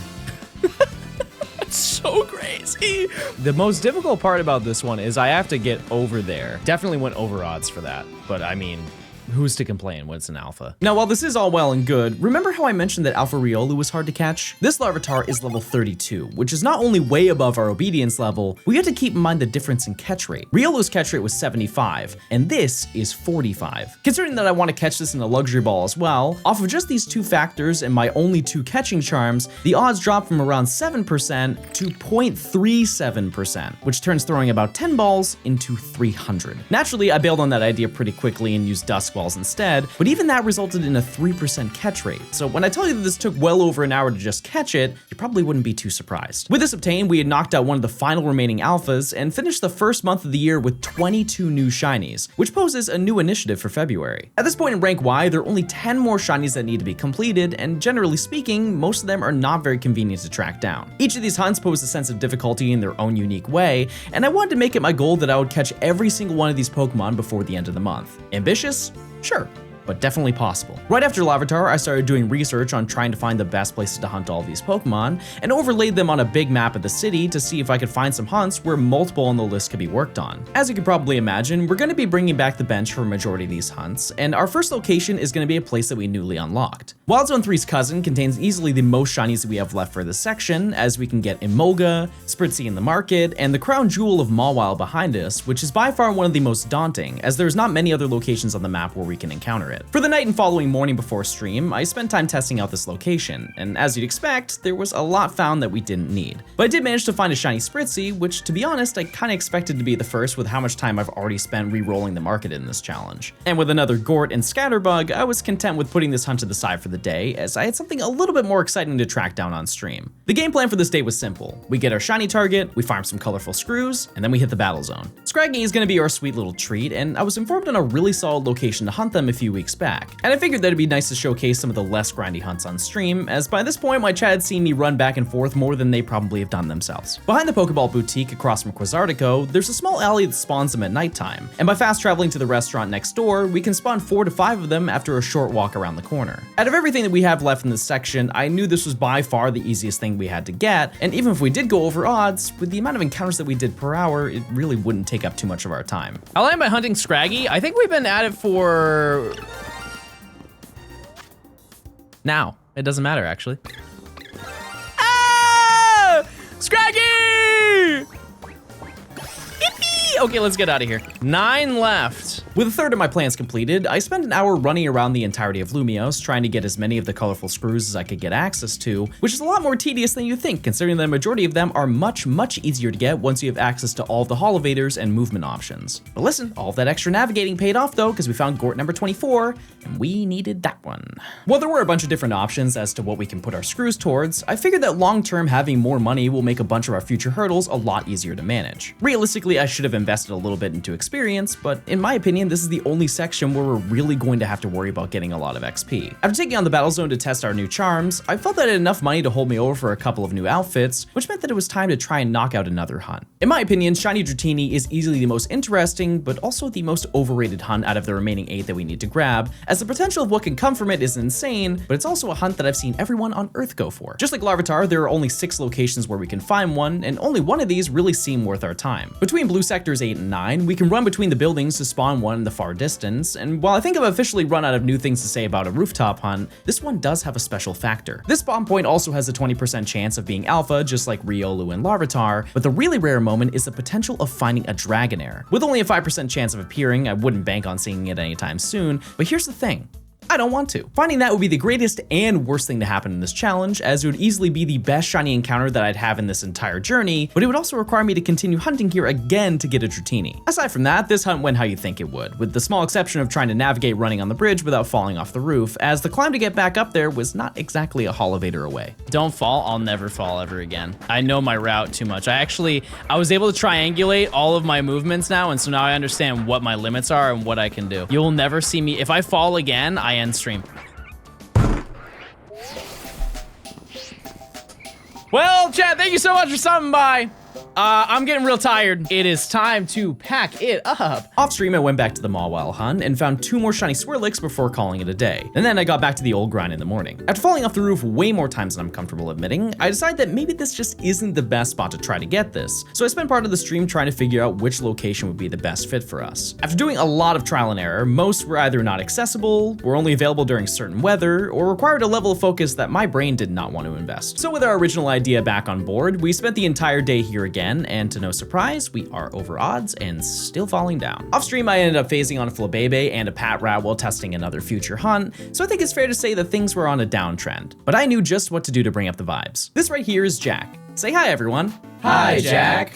Why didn't you say it with us? Well, this next part's gonna be awkward for you. The week prior to this hunt, Jack got into a car accident while on the way to his shiny hunting IRL event, and unfortunately, a large portion of his game collection was destroyed. I mean, look at this. When have you seen a DS game split in half? While he did make it out okay, as a person who also has a large investment in hunting rare shiny monster, it hurt me to see that. So I decided that for the day while I hunted, any and all subs would go to him to help him rebuild this collection. If there's anything that I can say about this day, it's that the chat came through. We set up sub incentives like having me name every Kanto Pokemon, which may have not been my best performance. And over the course of stream, we raised over $1,400 for him. And while it's going to make a huge dent in helping rebuy his old collection, there's always someone wanting a piece of the pie. IRS taxes. Thanks for the Prime. I can't wait to pay this year. We all are.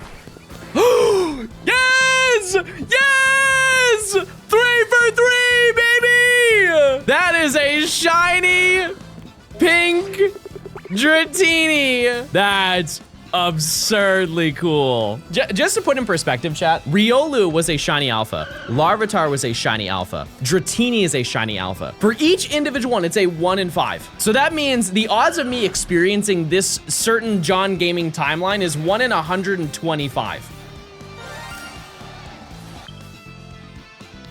Oh! Not bad! They look so good, Chad. It looks so insanely good. Now we have to address the unfortunate part, which is catching it. I'm going to lock on it and we're gonna see what level it is. That's so bad. Oh, that's the highest level one we've ever seen. Full HP. Somebody said with a quick ball. That would match. No, we're not. Did you set up a 6-7 joke just to get the crowd going? I say we start by knocking it out and throwing 10 Premier Balls. Come on. What's our next option? It's just if I get it, chat, it's a 20% chance. That's kind of our opt out.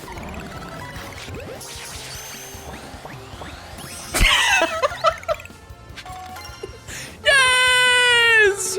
We did it! At this point, it had only been 2 hours of stream, so I wanted to continue that momentum. And to be honest, I think I was feeling a little bit too bold considering that with no hesitation, I jumped into easily the hardest shiny hunt in this entire section. Now I'm sure you're saying, well, that's a bold claim, and I can't blame you when you consider Riolu, Eevee, a lamppost without a shiny bird. We've had our fair share of challenges in this section.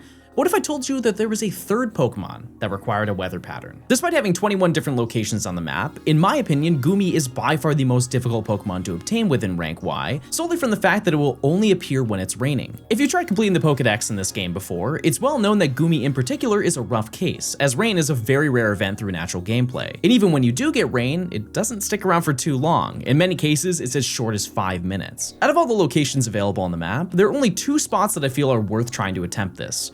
Sector 6 by Restaurant Lana, and the Saison Canal on Magenta Street. While I do think that the former option is probably the best choice here due to 2 Goomy spawning within the fast travel, this fly point isn't unlocked until we receive our promotional match to get to rank W. The most obvious thing to point out about our second option is that the area connects to where presumably these overworld spawns come from, the Lumio sewers. Prior to the DLC, many people will just wait for the rain and then walk in and out of the sewers to very quickly respawn 2 of them. But just like option 1, this door doesn't unlock until we're much later in the game. So with no strong option here, I figured that the best choice is to just summon the rain by bench resetting, saving, and then running back and forth until the rain goes away. While fast traveling in another location may produce more encounters, the game saves every time that you do that, which means that you'd have to re-roll the weather at best every 15 minutes. As you can imagine, I didn't find it by the end of stream, and because I had a bunch of less exciting hunts that I needed to take care of off stream, I decided to put this off until later, as there was one Pokemon that I wanted to have more than Goomy. While it definitely would have made more sense to just go back to looking for Mawile and Emolga, my brain was kinda everywhere at this point in the challenge, and I was suffering from severe indecisiveness, and my only cure was this little lady right here. I love Cleffa. It's one of the only Pokemon that has historically looked cute in every single Pokemon game. And sure, you could contest that with your own opinions. You can't say that when Mew exists.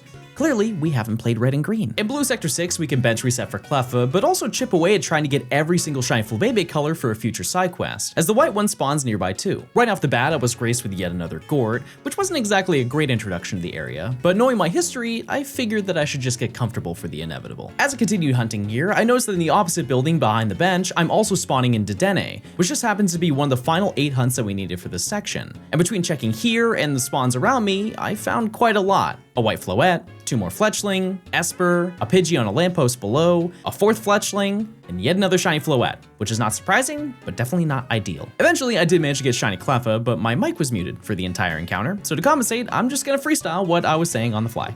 Oh, that's great and good and awesome, yes! With this caught, we are officially halfway done with the entire challenge.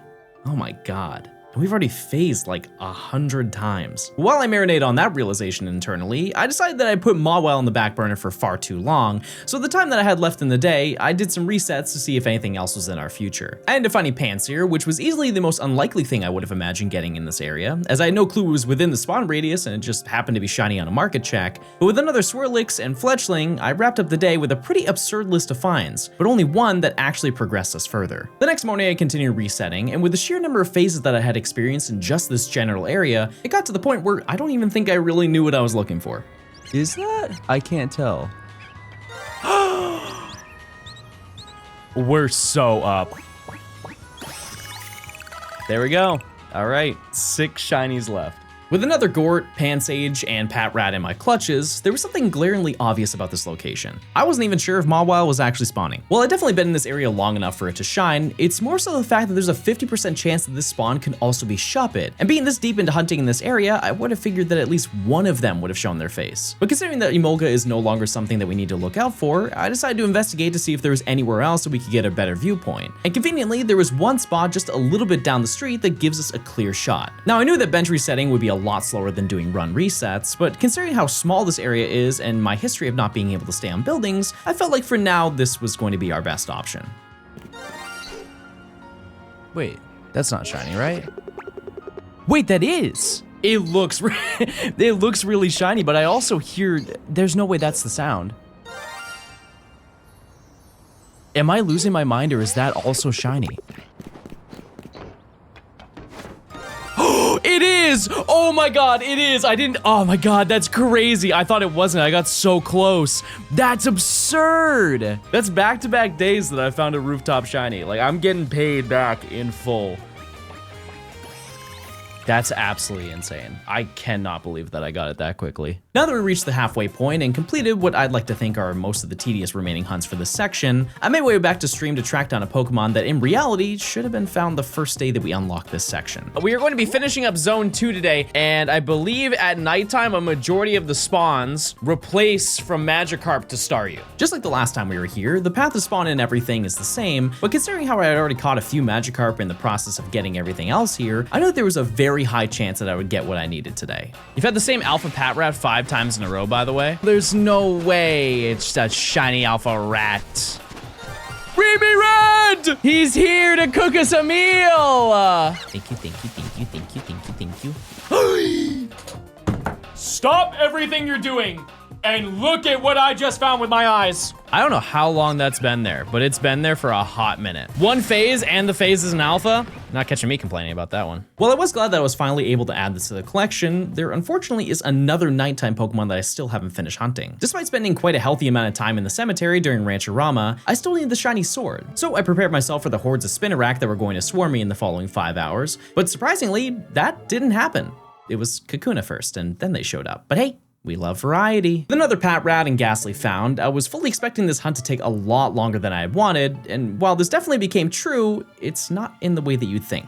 Hello, chat. Welcome back to the Bat Cave. Yeah, so that little California trip wasn't just to enjoy the holidays. I decided to get another place in San Francisco to be closer to my girlfriend, but I think it's a lot more funny to say that I'm just moving each year to wherever the next Pokemon Worlds event is. Well, I had basically nothing to stream with, and my PC also got smashed by FedEx. I wasn't going to let that stop me from reaching my goals. I said that I was going to finish this section by the end of the month, and I wasn't going to let a cross-country adventure be a large enough roadblock to prevent that. On my return stream, I oddly enough found basically everything that I found in the previous stream: a Patrat, Ghastly, and Spinarak. For how much time I was spending in this area, the yields were shockingly low. Even the day after, when I found another Patrat and Kakuna after nearly 4 hours of stream. It was clear that either one of two things was happening. I was getting very unlucky, or I needed a second set of eyes. Right corner, there's a shiny.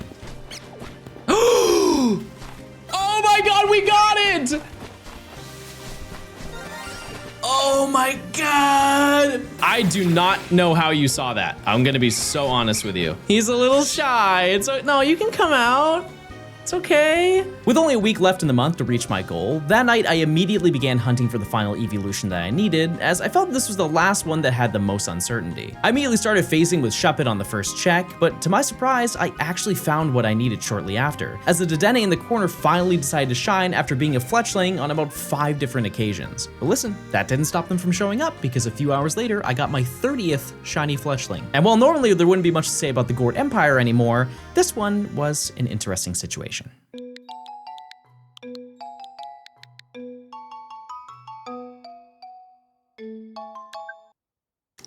Yeah, I figured that was gonna be the case. With another Abra and Ralts caught, I'd spent the entire day checking this bench, and while it did pay off already, I was hungry for one more. Oh my god. We're done. Wow, that took all day to get that, but thankfully we are all done. That is the final Eevee that I needed. Wow, that took so long, but thankfully we only have one more shiny we need for this section. By this point, we reached day 95 of shiny hunting in rank Y, and I was not planning on making it to triple digits.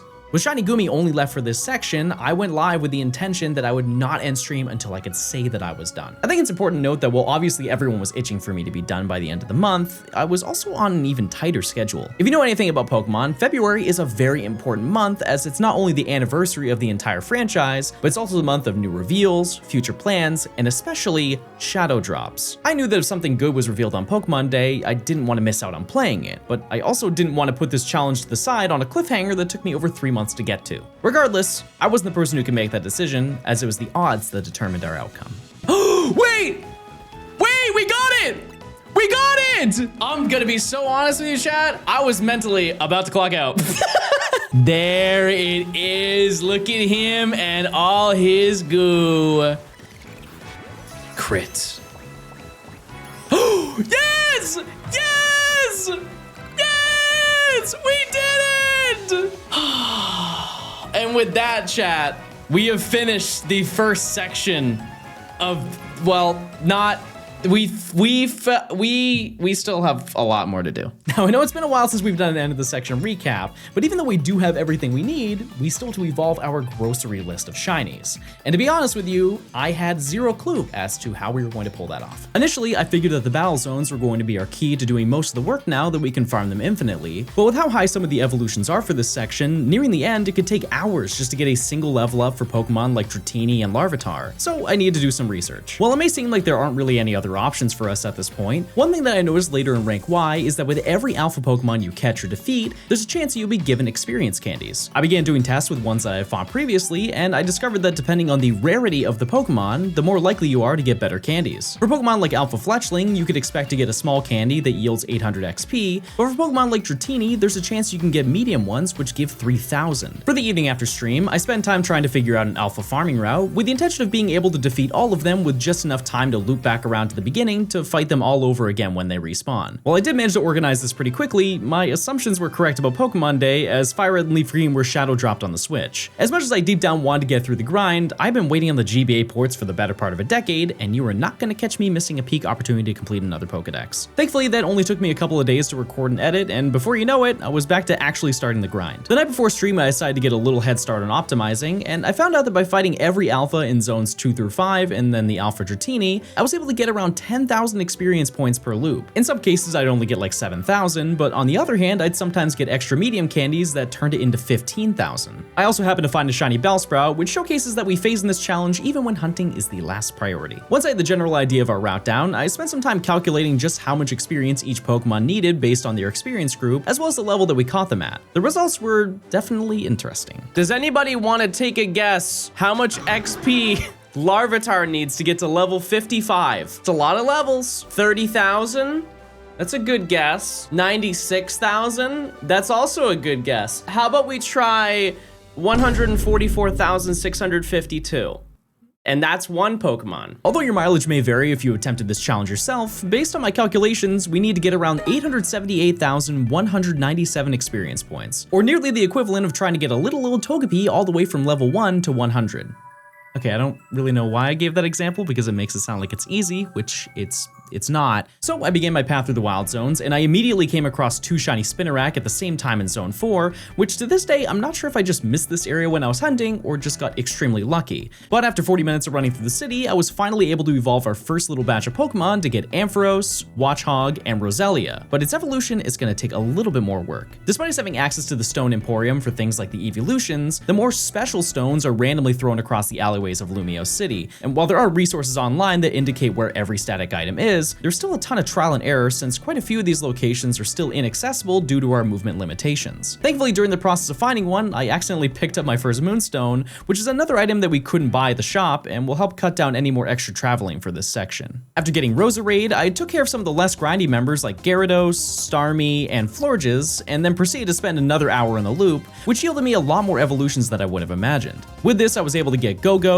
Meowstic, Pyroar, Pangoro, Kirlia, Gallade, Weepinbell, Victreebel, Ariados, Arbok, Houndoom, Haunter, Manectric, Whirlipede, and Scolipede. While on the surface this takes out a huge dent in our total visually, those beefy pseudo-legendaries in the party take up nearly a third of what needs to be accomplished, and it's gonna take a lot more than the couple of hours that we've already spent on the current evolutions. Well, that would be true if I didn't learn a secret trick halfway through the grind. I don't know about you, but that smells like a really fat time save. While we can't reach every single one of these, rare candies are going to be a tremendous help in cutting down the really tedious Pokemon for this grind, as we can effectively shave off the latter half of their level up process, which is where easily the most experience is stored. So for the next hour and a half, I rolled on basically every rooftop I could touch, and after finding a little shiny Kakuna in the process, I was able to walk away with 27 rare candies, which basically reduces the 3 hardest hunts by 10 levels, and with most of them already being 15 levels away from evolving, I accidentally turned the most daunting Pokemon into the easiest remaining evolutions for this entire section. To extend this a little bit further, while working on the first group of Evos, I also redeemed my research request to reach level 25, which gives us 10 more medium experience candies, or about 30,000 experience points to put towards our list. With another hour of grinding, I was able to get Gardevoir, Banette, Simisear, Lucario, Clefairy, Clefable, Lopunny, Simisage, Raichu, and Simipour. The following day, I continued the grind, and to be honest with you, it was getting so optimized that it wasn't really that much of a big grind anymore, which I'm thankful for, by the way. I've definitely earned it. But after finding yet another shiny Bellsprout, I was able to use all the experience candies to get Altaria, Medicham, Doublade, Aegislash, Garbodor, Sliggoo, Goodra, Barbaracle, Scrafty, Pupitar, Tyranitar, and Dragonair. And I had finally reached the end of rank Y. And with that, chat, we have caught and evolved every single shiny in rank Y. It took us like 5 months to do it, but we can officially now play the game. There's actually a story and stuff, and we get to do that now. After looking over my completed work, the only thing that was really on my mind was just getting more of this challenge done, so I started to make my way through all the storyline events to secure our next rank. That's the love of the game, chat. We're gonna have hard moments. And we're also gonna have shiny Pokemon. That's my reward, chat, is I get a shiny Pidgey for completing all of rank Y. Okay, 5 months in the making. You certainly took your time. All right, Yvonne, I don't want to hear it from you. You have no idea what I've been through. This is outrageous, and I won't stand for it.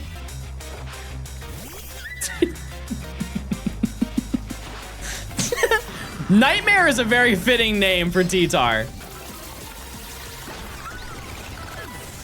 This is gonna be a massacre, chat. And with that, chat, we are done with rank Y. We are finally done.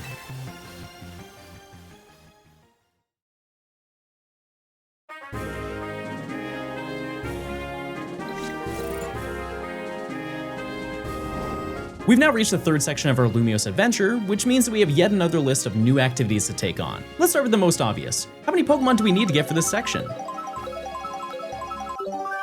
Oh, well that's new. Unbeknownst to me at the time, this rank in the storyline was a lot shorter than I remembered. Sure, that might be because I've done literally everything that's available at this point, but this entire section boils down to just learning more about the Team MZ members and their directive to climbing the ladder. Aside from getting some points in the battle zones to validate our promotional match, there are no Pokemon that we have to obtain for this section. A nice break to enjoy the actual core of the game, but slightly concerning with what's in store for us. After getting promoted to rank W, we have a quick battle against Lita, and once again, that's kinda it. By this point, you're supposed to be attempting to take on areas like zones 5 and 6, and the sheer amount of spawns that were available up to this point were intended to keep you busy.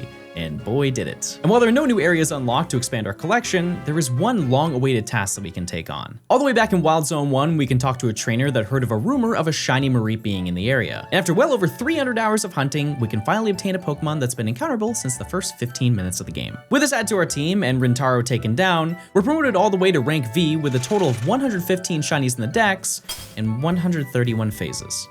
Let's see if we can get less next time. Immediately after walking out of the restaurant, we're instructed to chase Zygarde through the city, which eventually leads to having our first Mega Rogue battle against Absol. While this will be a theme for the remainder of the sections for this challenge, this specific battle is especially important as this event allows Absol to now spawn all over the city, a trait that only this Pokemon is affected by. But we won't worry about doing that right away, as there are a lot of new additions for this section. Alright, it's actually time to make some progress aside from playing the story, as this is the first instance of the Wild Zones expanding across the city. We now have 4 new locations we can visit, and I figured that our best bet would be to start with something calm, which brings us to Wild Zone 7.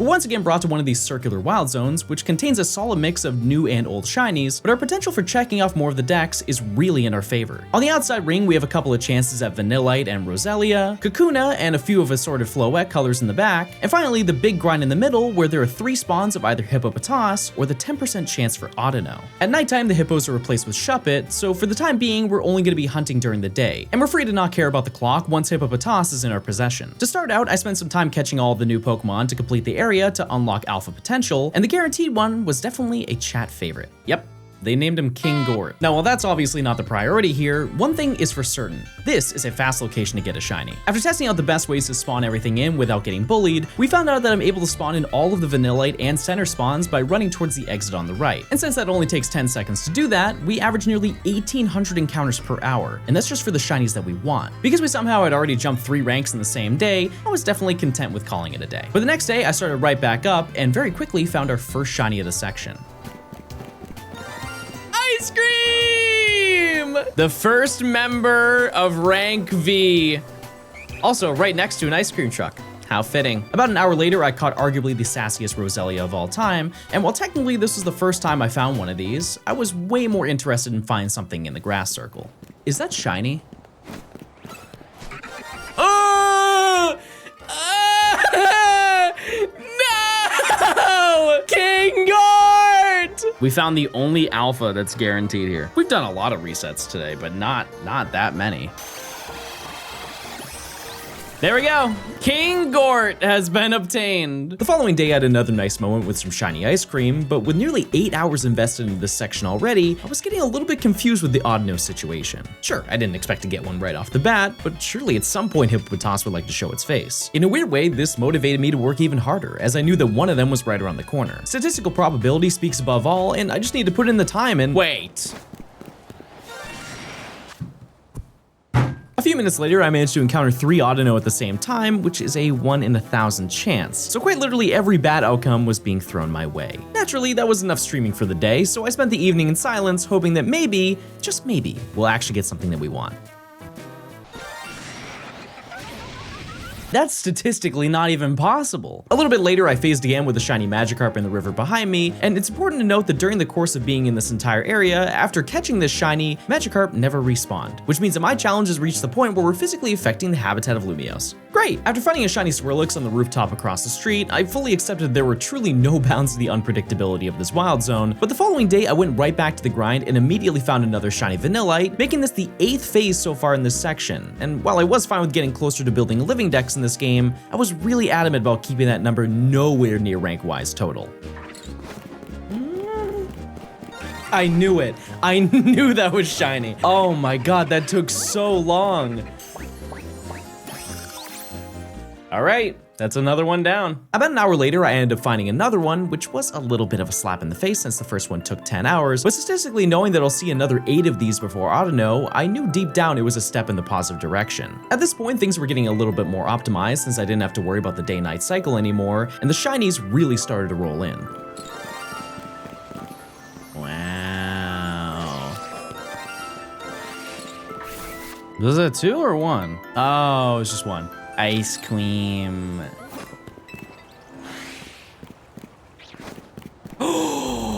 No way! There's no way! Wow! That is actually insane. I thought I was gonna be here for way longer. Granted, it did still take me like, I think 15 hours to get to this point, but that's way better than I would have imagined. Wow. All right, we are done with this area. I'm still blown away by that.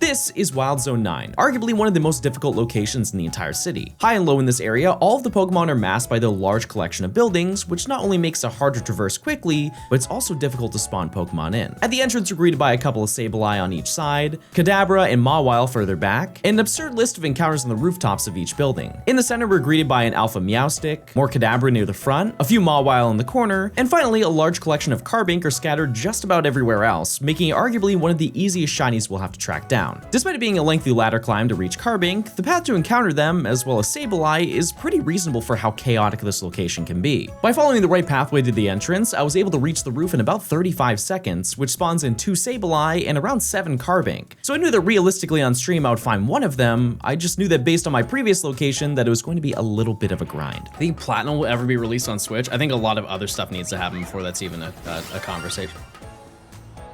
If it's Kadabra, I'm gonna cry. Yes! Yes! Carbink! We got it! That's crazy we didn't get anything up here before we got that. I feel like there was a lot of potential over here.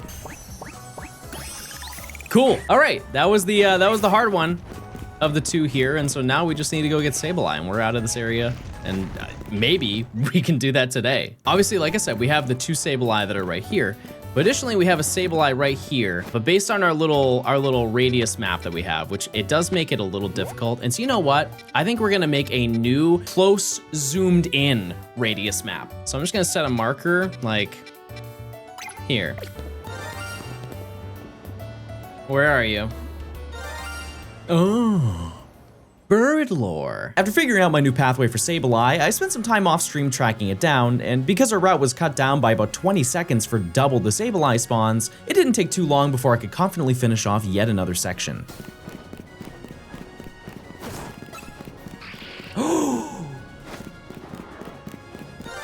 We did it! I was gonna say, if we didn't find it within like the next hour or so, it was gonna be way, way over odds, but that's so awesome.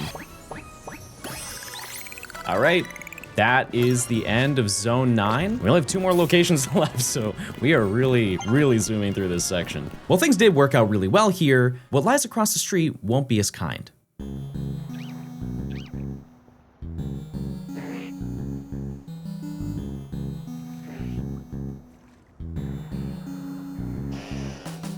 Wild Zone 10 is yet another location that can be mildly difficult to traverse through, as action takes place high up on the rooftops, as well as many interactions within the canal. When you first enter the zone, you're greeted with a couple of Slowpoke and Bellsprout, Carvanha and an Alpha Sharpedo in the water, Staryu and more Slowpoke in the staircase above, and a couple of Tynamo hanging out way back at the exit. While there are a ton of encounters on the rooftop like Watchog and Arbok, thankfully every new encounter is on the lowest floor, which makes our job a little bit less stressful, but with the amount of twists and turns you have to make in the canal, you essentially are forced into walking from one end to the other. As you can imagine, Alpha Sharpedo is the largest nuisance here, all while being arguably the best shiny that you can get. It's just that if it wasn't here, we'd probably be able to reset this area a whole lot faster than the mandated 30 seconds to get to each side. That being said, with about 15 Pokemon being spawned in every time that we walk through, we can see about 1,800 Pokemon an hour, so naturally, the first shiny didn't take too long to appear. Why doesn't CA have compatibility yet? Yeah, because we don't know the abilities of Pokemon yet.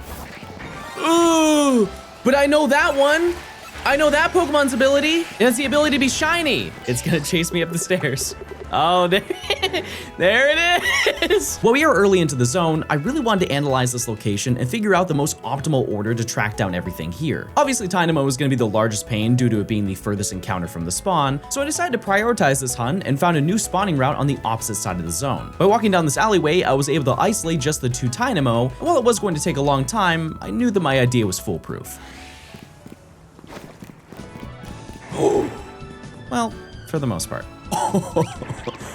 Oh my. That is not something we need, but that is kind of crazy. Well, I mean, I guess technically I do need it. It's just I figured I was just gonna evolve it. The following morning, I did more hunting and actually managed to get Tynamo, and for once, it was actually reasonably near odds. My plan worked pretty well. By taking care of all the hard encounters, I was only left with tracking down Slowpoke at the beginning of the zone, which did take a whole nother day to find, but with 2 zones completed in 1 week, I was feeling like a real hotshot. And the final zone for rank V is going to truly be the ultimate test. This is Wild Zone 8.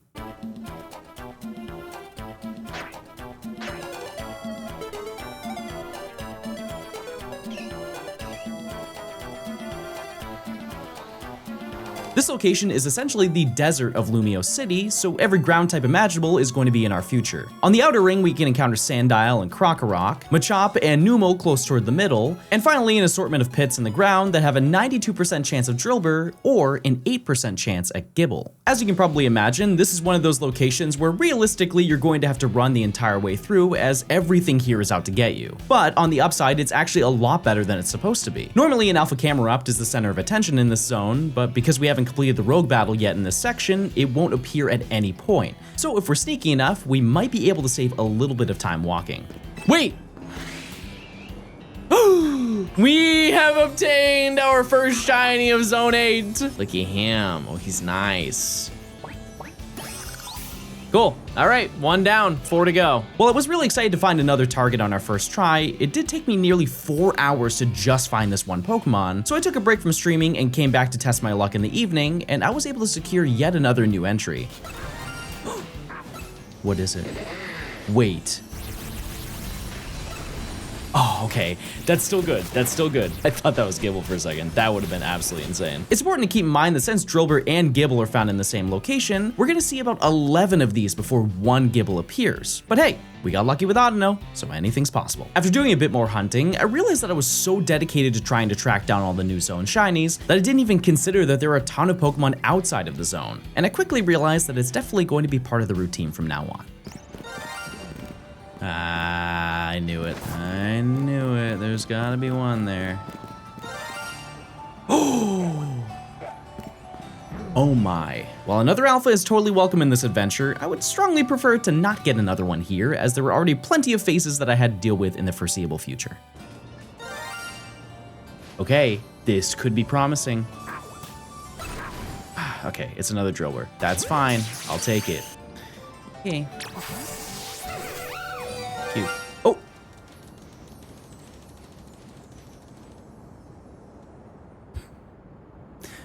Must have been the wind. At the beginning of the next stream, I found another Sandile and eventually a Numel to complete the line. And while there are other targets that I needed, the pits are really all I cared about.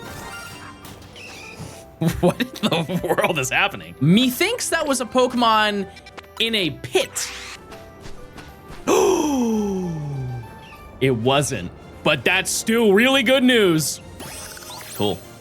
All right, we only have 2 more Pokemon left in this section and 1 Pokemon left in this zone. For the remainder of the day, the shinies kept coming. I got my 3rd Drillbur, a Pidgey, Gort number 31, and finally another Alpha Garbodor. But unfortunately, we're gonna need a lot more shinies before we can say that we're done with this area. The next morning, I started stream to the 4th Drillbur of the zone, but what happened shortly after changed everything about this entire zone. Wait a second, that's 5.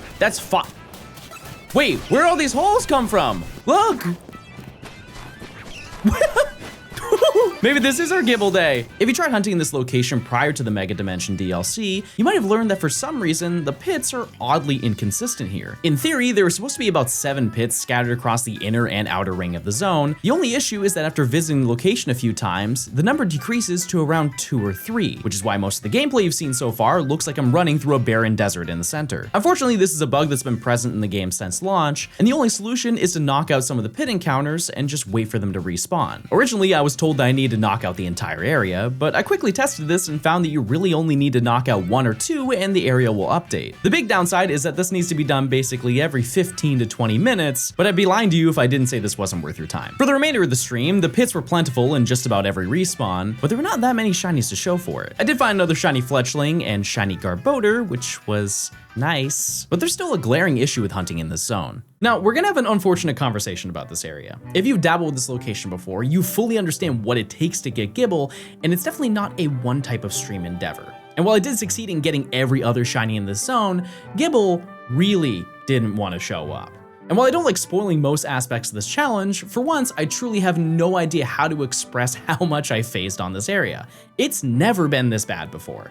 So I decided the best way to explain this would be giving you a small compilation of everything that I found in this zone. Enjoy. I sure didn't. I'm gonna get lunch. Don't get Gibble. I don't think I'm getting anything ever in my life.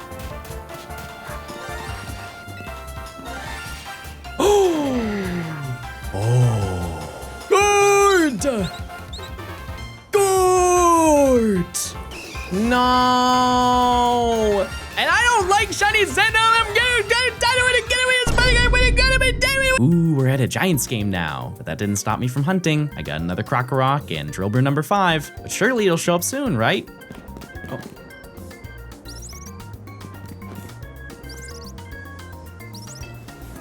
Please be a Gibble.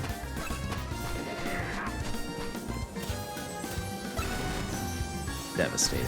Oh, I'm crossing my toes for you. okay. Okay, it is a pit encounter. Oh god. This would be number 7 on Drillbur, but this would be number 1 on Gibble.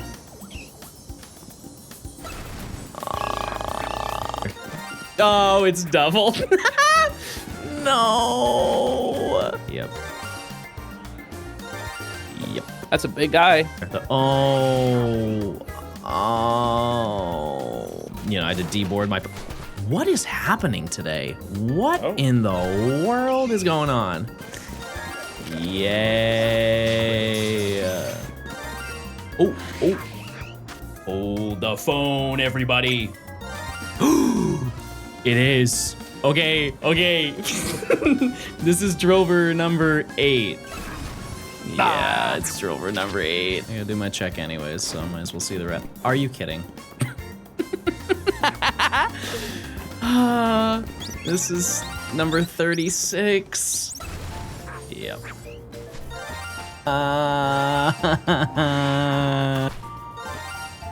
Is it? I see him. I see him in the distance. Nuts. Never mind. Yeah. Oh, wait. I just got another shiny. Oh, come on! So awesome. Blue, what are you doing to my game? No way. Do you get another? You get another? I'm in the clear. Okay. No! That's so brutal. Cause like ooh! Wait! Come on, please.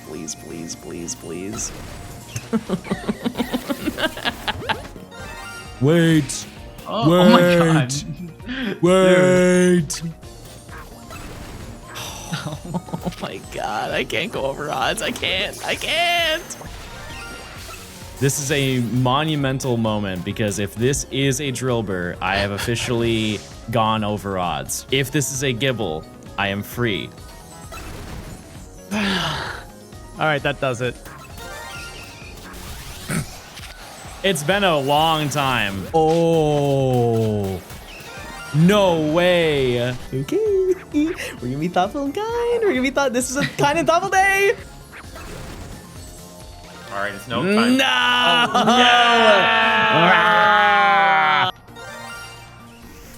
No! No! I saw the blue! Oh, that's the sound of a shiny.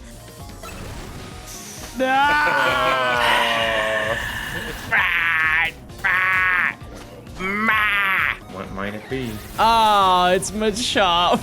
No. Oh. There's just no reason to most of the time. Whoa. Oh. Oh. Oh. Could it be? Okay. Could it be? I know. Well, it's a weird looking Gibble. It's Yeah, like, it is. Something's off about this one. Ah. Yeah, I see you.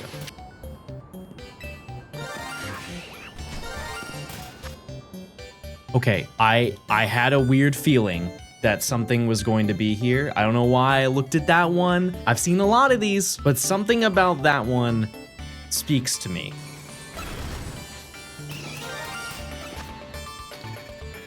Okay, I feel like that's Machop. It's Machop. Okay, first shiny of the day. Oh, this is either Drillbur number 19 or it's what we all want.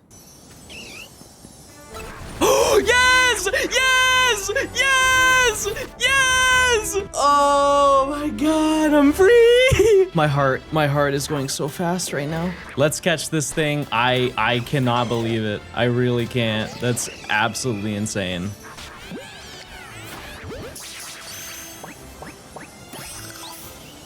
Oh my God. Okay.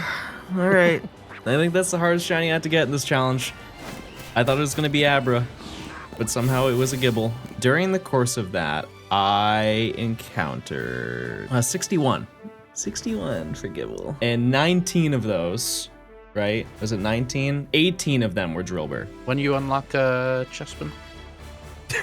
Don't say that. Why would you bring that up? As I'd mentioned at the beginning of this section, the final Pokemon that we need to track down is going to be Absol. Out of the 4 locations that are available in the city, coincidentally, the best place to hunt it is in the exact same area that we've already been in. Right above the area where the Trubbish line spawns, there's a single Absol on the roof, and despite the endless amount of fast traveling that we did for Gibble, it unfortunately spawns a little too far away for us to get an instant shiny redemption. Now, during my little journey to get Gibble, I messed around with all the locations and actually hunted a pretty decent amount for this Pokemon.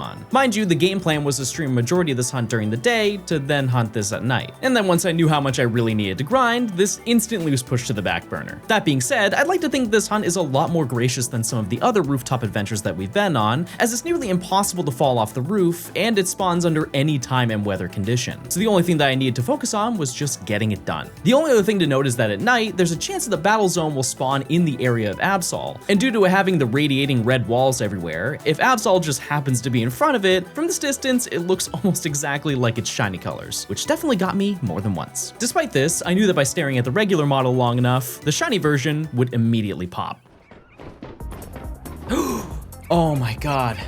Oh my God, I finally got it. Honestly, I wasn't paying attention, so I don't know how long that's been there. There it is. The final member of Rank V. Let's head over there and we will try and get it.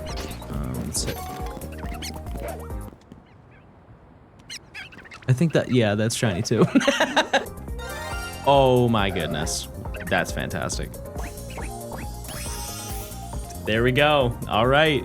That is every single shiny that I needed in Rank V, which means now we just need to level them up. Now, normally I would prefer to do the grinding portion on stream to show off all the evolutions, but with only 9 relatively easy evolutions in this entire section, I figured that they really wouldn't be missing out on too much. After spending some time organizing all of the encounters, I immediately jumped into our previous grinding method of taking down all of the alpha spawns in each of the wild zones, but with a new collection of areas at our fingertips, I knew that I was going to have a much easier time farming high value candies. Upon taking down my first alpha Arbok in zone 10, I was given 2 large experience candies, which was the first first time ever in the challenge that I've received these, but considering that they also give 10,000 XP for each one, I knew this section was gonna be a lot easier than I initially imagined. In total, it took me only an hour's worth of grinding to get enough candies to evolve everything, which resulted in me getting Crocodile, Excadrill, Camerupt, Hippowdon, Machoke, Vanillish, Vanillux, Slowbro, Electric, Electros, Gabite, and finally, Garchomp. With this, I reached a total of 143 shiny Pokemon registered in the Pokedex, and drumroll please, an additional 73 phases, bringing that total to 205. That's a record I cannot fathom will break. That evening, I went to a board game cafe to participate in my first ever D&D campaign, which was a nice break from the past week of the grind, and coincidentally, they also happened to sell a bunch of Pokemon cards. We had a great time, and I did manage to get a few nice cards, but even when I'm off the clock, the universe is calling me to finish more of this challenge.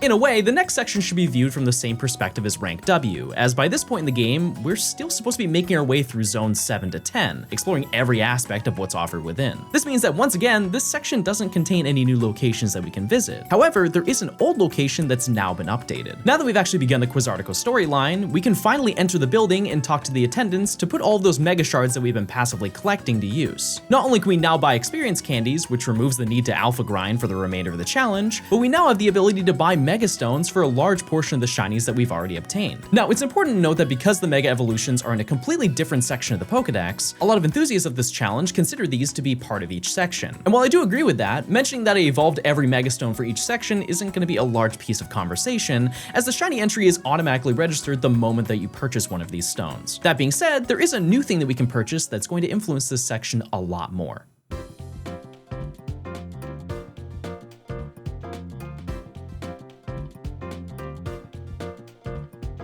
The Pokemon Research Lab is home to a lot of things in our game. Our interactions with Mabel, some free gift Pokemon, a corner in the entrance that I used to cry while hunting for Weedle, you name it. On the second floor, however, there is something a little bit more important. By talking to Reg, we can activate side quest number 27. This requires us to go to the Stone Emporium and purchase one of the newly added fossils. And spoiler alert, this will be the entirety of this section. While the first one is coded to never be shiny, we can thankfully purchase an infinite amount of them at the store, so long as we have the money to get it done. And let me tell you, they aren't exactly cheap. For the Sail Fossil and Jaw Fossil, they cost $20,000 each, with the Old Amber being the largest monetary dump at $30,000. While in theory, I only need to buy one of each to hunt them, it'd be a whole lot faster if I had a bunch ready to go. After doing some research and calculations, I found out that if you purchase 45 fossils, it will take almost exactly 10 minutes to press the A button through all of the dialogue. The only real downside is that it costs $900,000, but I've thankfully taken the liberty of sparing you the Battle Zone grind to reach that point for the first hunt. But in order to finish the rest, we're going to need about 2.3 million more to get the job done. Because the game thankfully doesn't autosave after these interactions, we can save right in front of Reg,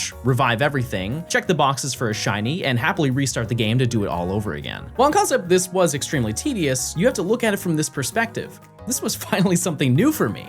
I was itching to hunt in a new way, especially after being stuck in Zone 8 for so many hours, so even if I went over odds, I was at least experiencing something fresh. So the first stream went just about how you think it did. Because I was just spamming the A button the entire stream, we had to get a little bit creative. We obviously treated it like a just chatting stream, but there were many points during this entire section where we gave our opinions, played some daily games, and reacted to some of my old videos, but every 10 minutes, we'd do our big check. For the first few hours, we pretty quickly got into our routine, and by having the excitement of a new hunt and the adrenaline of completing the last stream, nothing, and I mean nothing, was going to deter me from getting this done.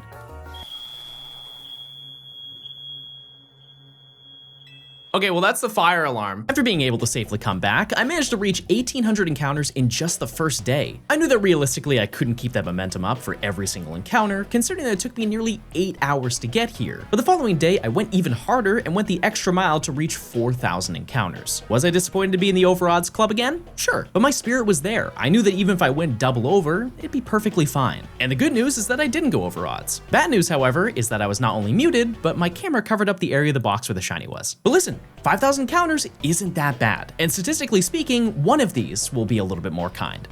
just not Amora. The previous few days, I really tried my best to make progress, and while I was starting to slow down a little bit, I was still clocking about 6 hours a day, so it's not like I wasn't trying. By this point though, I had put in like 40 hours of hunting in under a week, so I was getting a little bit bored. By this point, I watched a bunch of videos, played every daily game under the sun, and it got to the point where I just started making beats to pass the time, which is a newer hobby that I've learned for the past year, and it definitely helped knock out a few hours of the grind.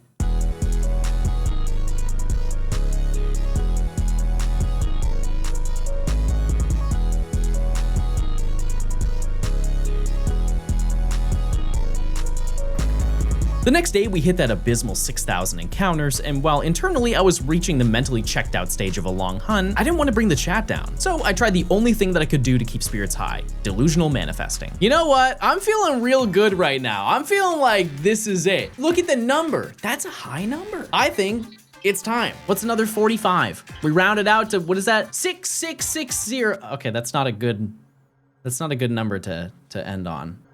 Well, I guess we still gotta check. Oh no. No!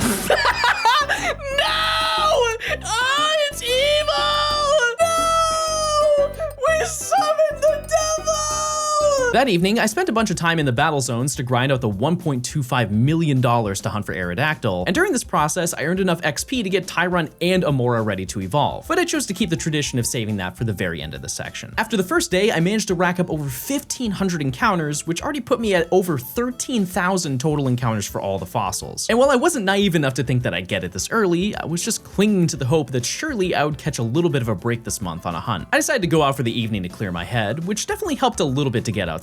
But after seeing some very oddly specific subliminal messaging, I had the drive to keep grinding the following day, and I knew that statistically it was going to show up under odds. Well, I was very wrong. Now, I want to make sure that I don't understate the situation that I was in, but this very quickly became one of the most time-consuming hunts in the entirety of this challenge. To put in perspective, I'm sure you could easily believe that Abra was the #1 longest hunt that we've had to do so far, but this fossil was very quickly creeping up. It got to the point where I ended up buying a new controller that was small enough to fit in a side bag so I could hunt on my walks. I was stopping at nothing to find Aerodactyl. On the 5th day, I managed to break my record for the most encounters in a day by getting 2,500, reaching nearly double over odds. Eventually, I reached 10,000, 12,000, and even 14,000 encounters after a week straight. Including all the little walks that I did in the latter half of the week, I racked up over 60 hours of hunting just for Aerodactyl. What was originally a section of this challenge that I was over the moon excited to hunt in became easily the most upsetting section of this challenge. And although I had said to myself on multiple occasions that a certain section or hunt was going to be the last hard part of the challenge, I knew that statistically it really couldn't get much worse than this. Yes!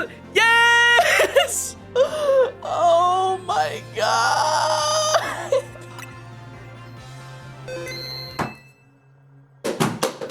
14,310 encounters is so unbelievably bad. Obviously, you know, like I don't have to explain it, but like that's crazy. That's enough fossil for the rest of my life. As I mentioned before, the silver lining for this section is that thankfully we don't have to grind. I was able to instantly evolve the 2 previous fossils to get Tyrantrum and Aurorus, which ironically makes one of the shortest sections in the entirety of this challenge. I was so excited to finally get Shiny Aurorus in any Pokemon game that I started taking pictures of it, only to realize that at no point in this challenge had I changed my ZA Royale photo. Better late than never, I suppose. After getting that sorted, I purchased all the Mega Stones that I needed for this section, and while there were a few more that I could have purchased, the shinies for those Pokemon aren't available at this point in the story, so those will come into play much later once we progress more. The remainder of the Mega Stones are available through Quasartico's Mega Shard redemption, so I made my way around the city trying to form a little route to farm as many as I could. And with having access to the Lumiose Tower, I was able to get a ton of them in a super short time. What could it possibly be? Hi, Trubbish. I didn't think I was gonna have a phase in this section. That's crazy. After redeeming the stones, I decided to do a little bit more grinding to get Aerodactyl to a usable level, because quite frankly, it didn't feel right to obtain this shiny and just leave it in the box for an eternity. In the following stream, I took on all of the rogue mega battles within this section of the story, and then I did a small review of every mega evolution I had so far. And I was surprised with how cool some of them looked in comparison to my previous interactions a decade ago on a little old 3DS screen. With Canary's team taken down, I'd finally crawled my way out of another section, bringing the total to 148 shinies in the Pokedex, and only one more phase than before. Let's try to keep that idea alive. That includes you, Gord.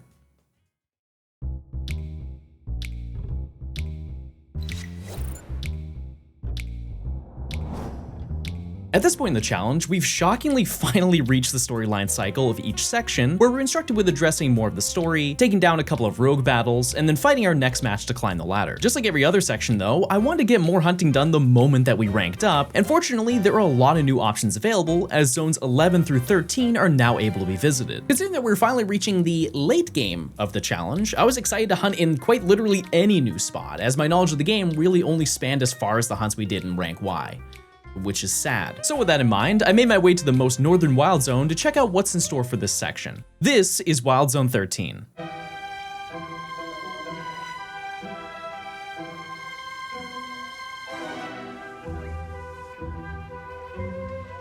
If you played this game enough, you might have noticed that this area kind of gives off the same spooky vibe as Wild Zone 4, and if there's anything that I can hope for in this section, it's that it won't take nearly as long as that area did. While this area does contain wildly different encounters depending on the time of day, all the shinies that we need are exclusively at nighttime, and quite literally everything in this zone is going to help build our Pokedex. On the left, we can encounter a few Pinsir near the front, Scyther in the middle, and Heracross in the back, and on the right side, we're finally introduced to Phantump, as well as his evolution Trevenant, which poses a pretty interesting situation in this challenge. While we're most likely to find Phantump, this static Alpha Trevenant is going to be the big boss of this section, as this is the only one that appears in the entirety of the base game. Being that it is a trait evolution, this is the start of a few hunts in the latter half of this challenge that really showcase how much more difficult completing a shiny Professor Oak is compared to the regular version of this challenge. That being said, because we only had to walk straight, we can spot every single Pokemon very quickly, and just off the volume of spawns, I figured that we'd at least get a lot of shinies to keep things entertaining. Ooh! Herald Cross! I got it. Come on. Yay! All right, there we go. Not bad. The next day, I'd planned to take it off, as I had scheduled another visit to Oracle Park to watch the Giants play, but a little game of baseball wasn't going to stop this grind. Coincidentally, this game also happened to have a ceremony for one of the former players, and we ended up getting some free jerseys for attending, as well as a little bit more time to try and get some hunting done. Right in the first inning, I managed to find a shiny Pinsir, and considering that baseball games can run for like 3 hours, I was really feeling that there was good potential to find some more on my list. Immediately after, it ended up sprinkling on and off for a few innings, so I just kind of called it a day for hunting, but with how my luck was already turning out, I was getting a little bit more optimistic than I usually do about a section. The next stream, I hunted for another couple of hours and found shiny Phantump, which meant that I only had 2 more shinies left, with pretty minimal effort put in so far. It was definitely fair to say that I was going to phase at some point here, and statistically speaking, it was going to be another piece of wood. Oh, Zeraora, right, oh, wait! Alpha! That's the same one that we encountered before too. Wow, that's super cool. It looks so cool. What a horrible idea. Ooh, but you know what's a great idea? A shiny Scyther. Jarvis, enhance. That's what we're talking about. To no surprise, Trevenant was going to be the last member of this area, but I was excited. This is the first required alpha that I need to track down in this challenge, and to be honest with you, I thought that this moment would have come a lot sooner than it did. Considering that I hindered our ability to find them for so long in this challenge, I felt that I was missing out on a big aspect of hunting in this game, and Pokemon like Trevenant were going to fill that gap in for me. But with my experiences with other isolated hunts in previous sections, I knew that I was probably going to have to work for it. I just got Alpha Trevenant. Wow, that's crazy. No phases either? Built different. You know what's the even crazier part is I was deafened for the past like 30 minutes and I just unmuted. If I checked one less encounter, you guys would have not known. Although things were looking really good for this section, I forgot to mention that this rank contains the longest list of shinies that we have to get for the rest of this challenge. A fact that's promising for the rest of the game, but incredibly daunting for what we had to go for now. But I knew the next location was gonna help knock out a ridiculous list of Pokemon.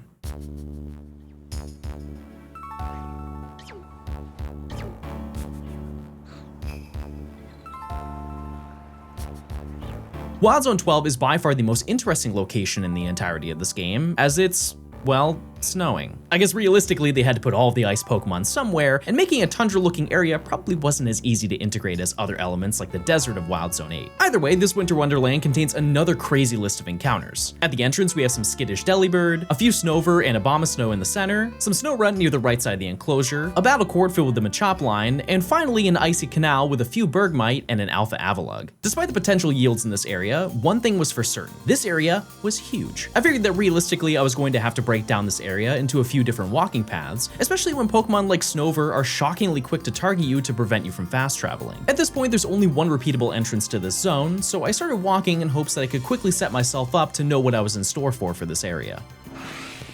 Oh, no way. That's like the rarest thing here. Okay, that's absurd. I thought I would get at least something else before I find this, but I mean, I'll take it. I'm not complaining, that's for sure. The next day, I continued the routine of running as close to the center of the zone as possible, but once again, we were on another flight as I was heading back to my house in Atlanta for a few days. Because I'm basically flying coast to coast, there was definitely enough time to find another shiny, and ended up finding a shiny female Snorunt halfway through the flight. While this gives us the ability to also get Frostlass, I'm still going to have to catch another one for Glalie, but we consider the sheer abundance of them in the center, this was the least of our concerns in this area. To compensate for the first day of jet lag, I decided to do a little bit of offline hunting in the old setup, and it was clear this game really wanted me to progress. I found another female Snorunt to take care of the other evolution, and with another hour under my belt, I found another resident of Zone 12. Oh, I mean, I guess. See, I was worried about Delibird. I thought Delibird was gonna take the most time. Is there anything else? Bergmite would be big. Wait, that is shiny. That's crazy. Wow, that is the hardest thing to get here, so that's huge progress. To my surprise, Snover was the final Pokemon for this location, despite it being tied with Snorunt for being the most common thing here. But you couldn't catch me complaining. I started this section 4 days ago, and we were nearly done with 2 of the 3 zones. And the combination of making this much progress and knowing how close I actually was to the finish line for this challenge made me want to grind harder than ever. Later in the day, the drought really started to come alive, as I went a couple of hours without finding anything. But eventually, I found my 3rd female Snorunt, as well as a Machop in the far back of the zone. So I knew that from now on, every check was going to feel like an inevitable addition to the dupe collection.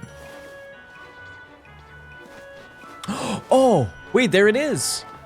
That's crazy. I barely phased here. I feel like there's just so much potential. That's absurd. All right, that's all done, which means we only have one more area in this section.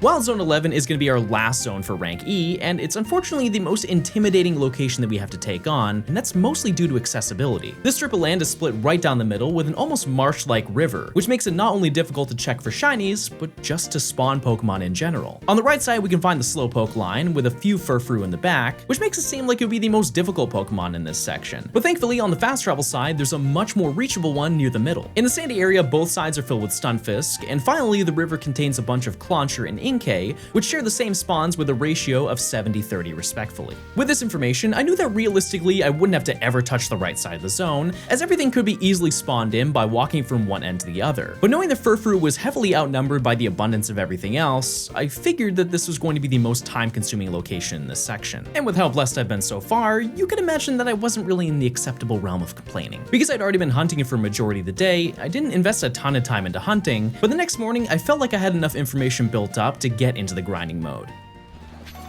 Oh, no way! This is my first check of the day! What in the world? It looks so good. That's absolutely insane. Where? It's a Magikarp here, I think, right? No. Was it in the zone? Oh! Okay, can you blame me? That's such a weird spot for it to be. It looks so good. I know I said the last one looked good, but this is crazy. Later in the day, I started stream and showed off my pretty insane list of finds while I was gone, and immediately went back to work running the same path to see what was in store for us. Just based on volume, it seemed like Stunfisk was going to be the easiest thing here, and the only things left that were unpredictable were the things in the river. And I can assure you that unpredictable was the perfect way to describe them. Oh, no way! That's even cooler than Clawitzer, because I think that's like way more rare, isn't it? Wait, oh, it's not the Clawitzer. Oh, that's even cooler then. It is a phase, sure, but this was not only one of my favorite shinies of all time, but because it was an alpha, it's ready to evolve whenever we get around to taking care of that. With still 2 Pokemon left, I spent the next hour doing my checks, and while I was fine with getting either shiny next, it was pretty clear which was going to be next in our collection. Ooh, I see regular Slowpoke. My heart tells me that if I turn to my left, I will see some sparkles. Ah, we did it! We got it, we manifested it, and we made it happen, baby. All right, We're done with this section. That's it, chat. Wait, that's not right. We still have to find Inkay and we're out of zones to hunt in, right? Well, that's not entirely wrong. At this point in the story, it's fair to say there's a few things we got going on. We've got new responsibilities, new characters to meet, and most importantly, new paths to lead to our next promotional match. While we have ventured into every location so far, a beloved shiny Inkay can also be found in another place that we have to unlock. Per usual, Team MZ assigns us a new list of rogue battles that need to be completed, but with this, we finally gain access to using the rotoglide to levitate across large building gaps. Can you believe that? Nearly 700 hours in, and I just unlocked all of our movement options. After taking all of those down, we're assigned with challenging Ivor to rank up, which leads us to a little side quest. So I made my way to the dojo to learn more. How long did Gibble take? It was 61 phases. I found 61 shinies before I found. Maybe it was 62. Eventually, we meet with Ivor and begin the lore of trying to track down his sister, which requires us to enter an area of Lumiose that we've never seen before.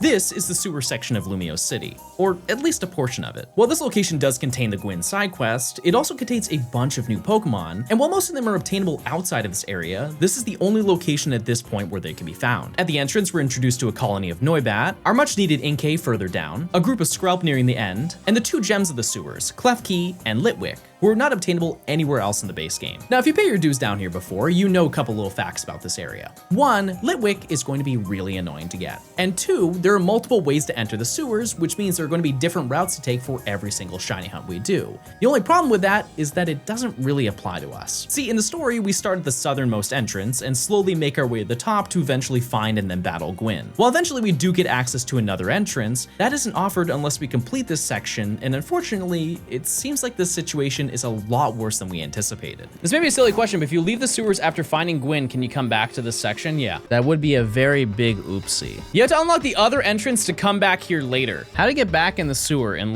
Legends CA. Chat, we're gonna watch a YouTube tutorial. Typically available after completing main mission 19 or 20. Oh. We can't leave. So we just cannot complete past here, or else we cannot come back here. I'm very glad that you asked that, because if we didn't, chat, we would have failed the challenge. Naturally, the only sensible thing I could think of at the moment was to map out all of the locations and figure out the best way to hunt them. Because our fast travel point was so far away from the majority of the Pokemon that we needed, we're going to have to do the dreadful rooftop gauntlet routine and spawn and despawn as many Pokemon as we can. An idea that sounds traumatic on the surface, but fortunately, I found a pretty convenient way to hunt nearly everything at once. If we take a glance at the entirety of the sewers, with our new information, these are the areas that are now inaccessible or don't contain any Pokemon. For the most part, this doesn't change anything, with the exception of Klefki being downgraded to only one spawn, as the one above can't be accessed without having the secondary sewer entrance. Getting some real Pidgey vibes on this one right here. After noting all the important Pokemon in this general area, we found that by running down this one hallway, we can do encounters for Skrelp, Noibat, Litwick, and Klefki all at the same time. By doing some calculations, I found that we can respawn over 2,000 encounters per hour, an amount that's shockingly rare for a challenge like this. As you can imagine, the phases will be plentiful with a rate like that, but as I said at the beginning of the challenge, I'd much rather have a bunch of duplicate shinies than no shinies at all. I also found out through testing my walking path that for some reason, the spawn radius in this area is actually smaller. It's not even a scale thing. They just decided to make the range about 10 meters less, and you wouldn't have a clue since you can't drop waypoints in any areas that aren't the main city. A weird fact, but a very helpful one, as we can farm encounters a lot faster than normal. So with everything sorted, I began hunting here, and you're probably thinking, wasn't the main reason going here so you could hunt Inkay? And while that is true, it's unfortunately going to be the hardest thing to get here, as we have to hunt it separately. While the wild zone may now seem like an easier option, you have to remember that all of those spawns are shared with a 70% chance of finding Clauncher, and the ones here are 100%. Either way, it was a problem that we would address later, as I just wanted to get any shiny here, and very quickly, my wish came true. Yes! I got one! Oh, this is this is very nice. Okay, is it part of the challenge? No, but it was a limited time event, and I'm gonna need them for a future shiny dex. You're gonna look at this in the future and say, wow, he was really smart for doing that. Go ahead, just leave a comment now in advance. Say it. Say it now. Tell me I'm smart. Tell me I'm— With an entire day of hunting under my belt, I very quickly went over odds, and to be honest with you, I was kinda sensing that I was going to be experiencing a fair amount of compensation for those 4 really lucky days of this section. And after presenting my only yields of the day with a shiny Patrat, it only confirmed my thoughts. So I knew with a little offline hunting, I could definitely find another shiny, which became another Patrat, and from the looks of it, things weren't going to be letting up anytime soon. Any Klefki? Well, that one's not shiny. But what about your friend up there? Oh, why did I manifest that? Oh, that's gonna be so bad. Here's the good and bad news. Good news, it's shiny. The bad news is I don't know if I can get over there. It's hitting the fence. Reset until the other clef key is shiny. That's such a good point. I don't know why I didn't ever think of that. It's so far away.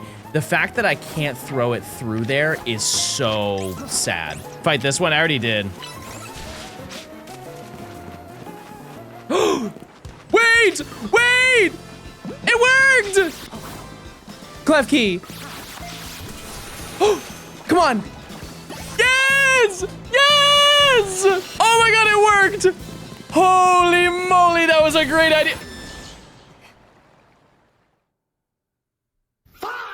Despite catching one of the most important shinies in this location, our spawning route isn't really going to change at all, as Litwick is within the same radius. A few days later, I began stream with finally finding the Noibat that we've been using as a spawning marker for the past 15 hours, and with yet another shiny rat added to the PC, I knew that while I was kinda getting shorted on finding the holy grail of this area, I was certainly hunting in the most efficient way possible. That being said, I was getting pretty confused about Skrelp. When you consider that I've been spawning in 3 to 4 of them on every single lap, it was by far the most likely thing to appear out of everything in the sewers. So I figured that amongst the potentially insane list of phases in our future, that was surely bound to be the next thing on our list. Litwick. Wait! Yes! Oh my goodness. Okay, that makes me feel a whole lot better. There we go. All right, cool. Well, this got a lot easier. With only Inkay and Skrelp left for this section, I spent some time trying to find an updated route to spawn both of them in, and to explain it in short, it required a lot more attention than our last path. By walking to this T intersection, we can spawn in the Ghastly and Skrelp, and by following the rest of this pathway, we can spawn and despawn Inkay in a loop, which shockingly yields about 600 encounters per hour. With the help of my chat, we also tried some other pathways to hunt each of them individually, but those actually yielded less encounters, as there would only be one Pokemon that we want on each side of the loop. For the remainder of the day, I didn't manage to get anything, but a week later, the shiny started to really roll in. I've never been wrong about that. The fact that this was just shiny now is kind of nuts. Actually, blow me up right now. When I went to go, like during this challenge, we went to a Giants game. Where have you been? It's been a hot minute, and quite frankly, I was up to here. I started stream up to here. I gave you a little bit of credibility because I was like, maybe he's busy, maybe he's on vacation. But boy, oh boy, did you take a long time to show up, let me tell you. With another hurdle leaped, once again, Inkay has claimed the title of the last shiny needed for an area, and with the previous testing that I put in, I got right to work trying to get this section finished. By the end of the stream, I found another Noibat on the other side of the loop, and could officially say that we put in nearly 35 hours of hunting exclusively in the sewers for this section. I know it may not seem like that based on how quickly I've presented the exciting moments, but I mean, look around. I get that there's rats down here, but that doesn't make it a Chuck E. Cheese. After doing a little assessing for what else spawned in this area, I had a bad feeling that Inkay was a little too out-ratioed by the horde of Scraggy and Noibat in the perimeter, but I knew that I was hunting this in the best way that I could. Please be shiny. We did it! Yes! Inkay! Don't leave, no, come back. No, come on. All right, we're finally done. Every shiny and Ranky has been obtained. However, we do still need to evolve them. With every shiny added to our party, I progressed further and found out that Emma and Ivor had been so nicely patiently waiting for the entire 20 days that I was down here, and after finding and defeating Gwyn, I was more than ready to sort out the evolutions for this section. And so we're out of the sewers now. We are finally free from the sewers, but just for people in the future who maybe want to do this challenge, it doesn't have to be shiny, it could be regular. Can you go back to the sewers after completing this storyline? I don't think we can go back in.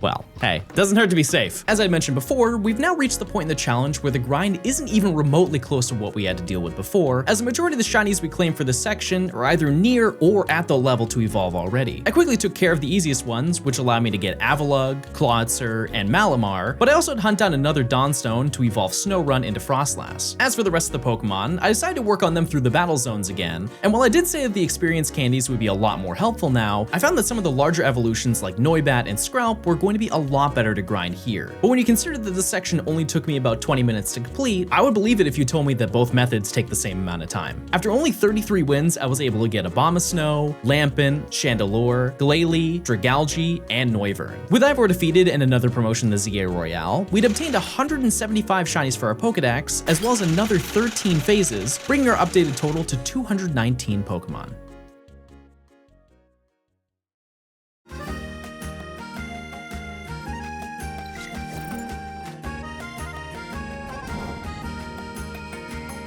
With an extremely brief dialogue at Hotel Z out of the way, we're thrown right back into the city with some new wild zones to venture into. But let it be known, the final sections of this challenge are pretty much all the same. Being that there are only 6 more wild zones available in the main story, these locations were split evenly between ranks D, C, and B. And considering that we already have 75% of the Pokedex at this point, it's pretty believable that these sections aren't going to be too overwhelming. The first half of this section is going to take place here at Wild Zone 14.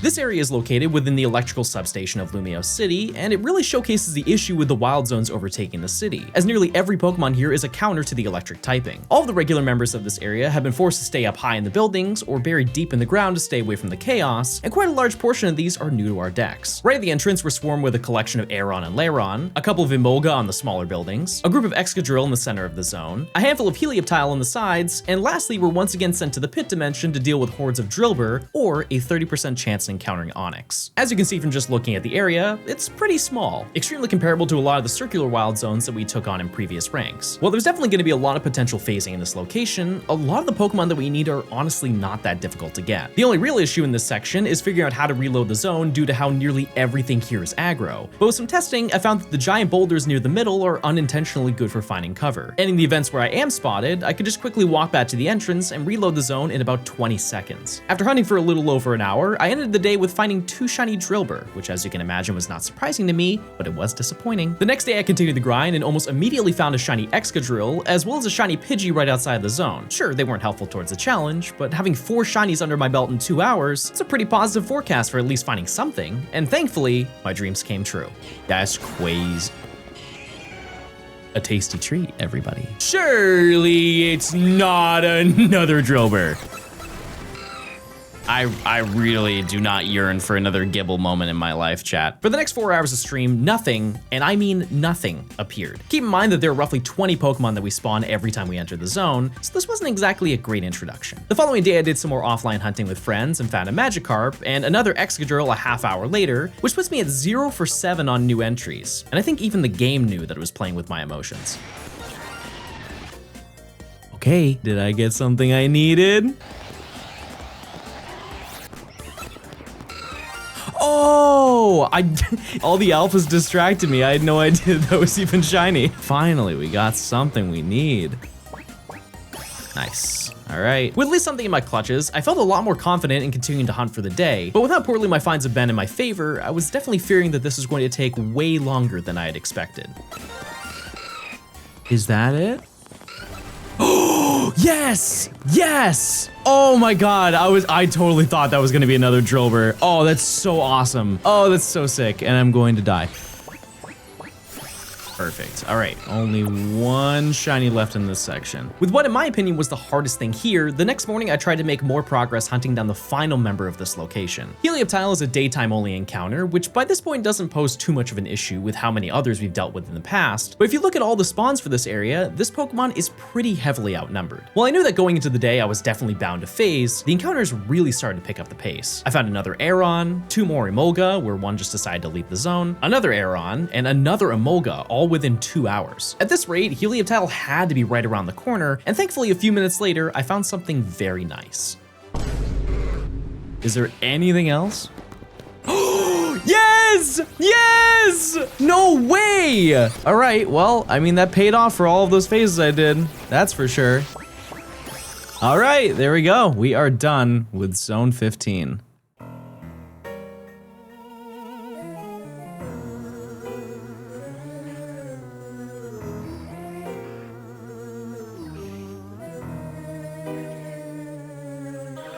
This is Wild Zone 15, a location that I haven't had the time to revisit in well over 8 months. This area has an extremely similar vibe to the zone where we caught Alpha Trevenant, and generally speaking, our path to success is nearly the same. Up the entire street we can find a collection of assorted Pumpkaboo, and near the cafe we can see a swarm of Pokemon like Shuppet, Banette, and Haunter. While Pumpkaboo is the only Pokemon here that we don't have, once again we're tasked with finding its trait evolution, as an Alpha Gourgeist is sitting directly in the center of all of this madness. But this area poses an interesting situation. If you couldn't tell from the zone preview, every single Pokemon is mashed into one singular location, and the beginning of the route is just merely an introduction to the overwhelming horde of creatures in the night. That being said, finding a method to respawn them isn't going to be too hard, but it is controversial. Just like our hunt for Meditite in rank Y, for some reason the poor employees of this cafe are also subjected to these conditions. But because it's a fast travel spot, we can use this to spawn everything in. Because quite literally everything appears the moment that you fast travel, all you have to do is just spam the fly point over and over, which is something that I haven't exactly been crazy about doing. After talking to my chat and seeing how they felt about it, their response boiled down to, John, you're 750 hours in the challenge. I don't think this will change much. So with that, I knew I could wrap this section up pretty quickly for the little pumpkin, but Big Mama in the middle is a little less predictable. We decided to check every 15 minutes, and as you'd expect, the first thing we found was a shiny Pumpkaboo. And within the following hour, I found another 2, which was kinda actually the optimal situation, as at one point I'm going to have to get every single size of these for a side quest down the road. But needless to say, it was clear there were not gonna be many checks where we didn't find anything. Within the next hour, I found a Shuppet, a Haunter, and somehow a Panpour, which I was way more excited about that than anything else here, because I figured that I wouldn't get any more of these for the rest of the challenge. In the evening, I spent some more time hunting with my friends and found another Shuppet, but after only about 4 hours of hunting, the Alpha appeared.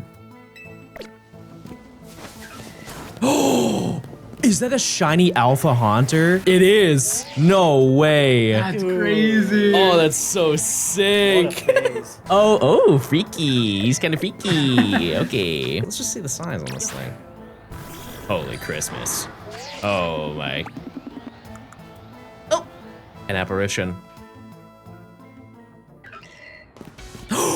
Oh my god, we found it. Okay, that's huge. Wow, I think in total this took like, I want to say like 7 hours to find. Like, that's not that bad. Oh my god, okay. Let's get out of here.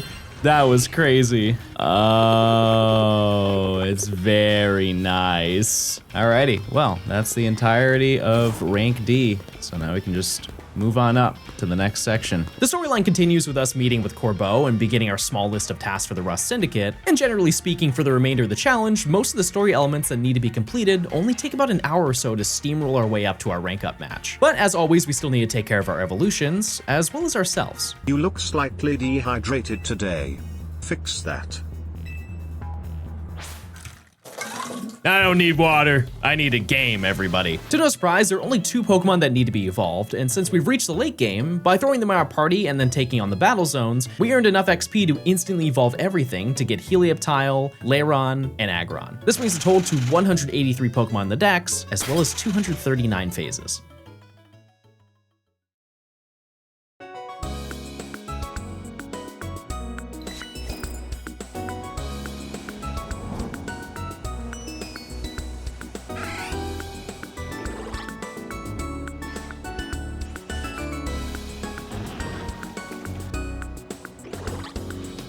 Wild Zone 16 is going to be the final circular wild zone in this challenge, and this is one that I've been waiting on for a long time to explore. This area is formerly the location where we summoned a horde of boulders on Yvonne's rank Y team, but it's now been converted into a paradise with a few new finds on our list. Right at the entrance, we're surrounded by a ton of phalanx, and the back half of the zone contains a wide variety of Pokemon that we've already obtained many months ago. In the center on top of the monument, we can find a single Froakie, which surely will be very easy to catch once we find it. By passing through the zone gate, we immediately spawn 4 of the phalanx, as well as Froakie, so our shiny hunting hunting strategy once again gave the impression that this section shouldn't take wildly long to complete. As always, we integrated the 30-minute checks, but our spawn radius extends to many different sections of the map behind us, so naturally the first shiny had to be Gort number 38. About an hour later, I found a Swirlix in probably the weirdest location in the city, and shortly after, I found my first member of rank C. Holy moly, look at that guy! I don't know what to catch this in. Ultra Ball, probably? Oh.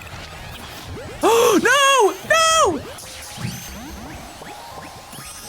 That was almost really bad. About 20 minutes later, I found another, and knowing that some of my friends phased many times on Phalanx before finding Froakie, I was pretty confident with just finding anything to get me through the area. But the next shiny I found was something special. Wait. Oh. Wait! That's a double Gort! I'm gonna be honest with you, I don't know if I can catch both of them. No.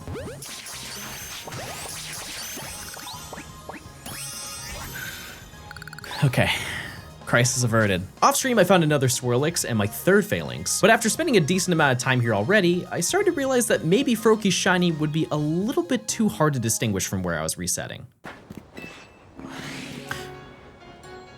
I think that's shiny. I'm not very confident, but let's see. Yep, still don't know. Are you shiny? Okay, it is. Oh my god. Okay, that's a huge relief. Oh my god. All right, that's, you know, I'm trained after all the times I've failed regular Froakie, so you know what? I think I earned that one.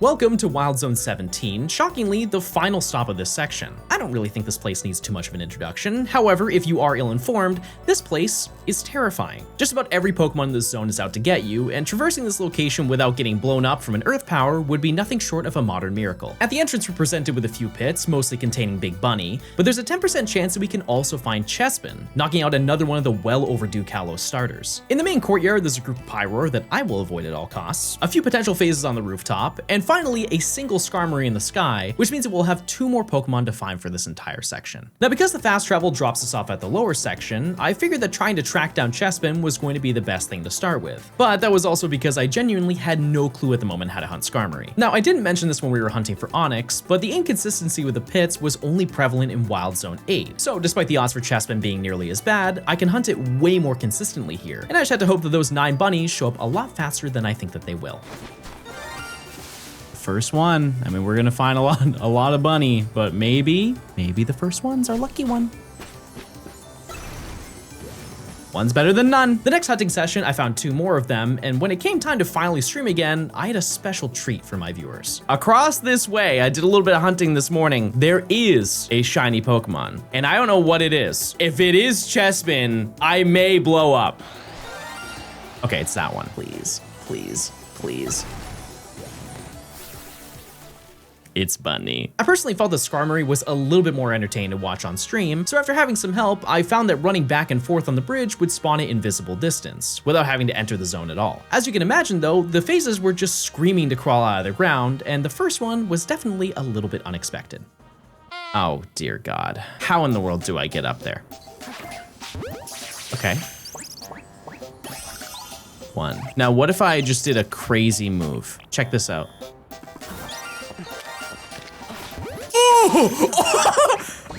Oh my god, that was so sick.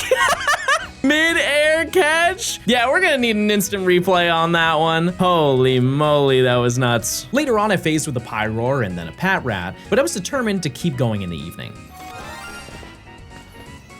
Okay, this could be bunny number 5, or it could be what I'm looking for.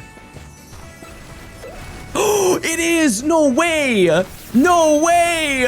Oh, thank God. Okay, that makes me feel a lot better about this area. Oh, he's so nice. And I hate that I have to evolve him, but I gotta do it. If you couldn't tell by now, nearly every hour of my day was taken up by these final sections. I was in the final stretch, and for once, I had an actual believable estimate as to when I'd be done with the challenge. Keep in mind, just a week ago, I was in the initial hours of Rank D. We were zooming through these sections. While I was extremely driven to get things done, spending time with friends while hunting definitely kept the morale high. While we were all obviously doing doing our own hunts, a majority of the time we didn't even focus on that. And Matt had quite the idea for entertainment this evening. Oh, John, I had a flick idea too. Pokemon Learning League.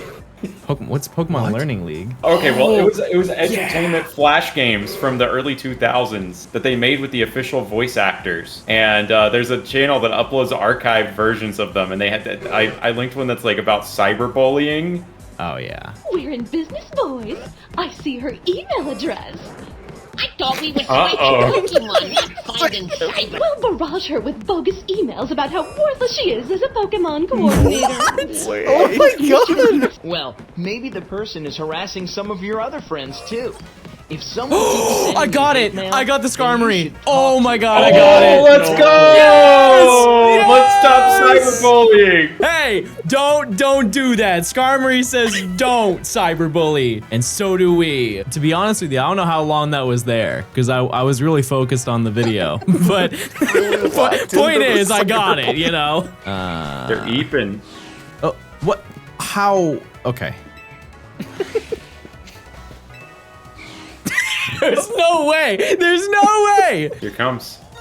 Oh! Banger shot! 800 hours, by the way. That's crazy. Right on the dot. No! Skarmory! Wait! Oh, there's there's a shiny Pyro down. I didn't even notice that. What? That's insane. Wait, was that there the first time, or? I don't know. I wonder. Okay, one ball.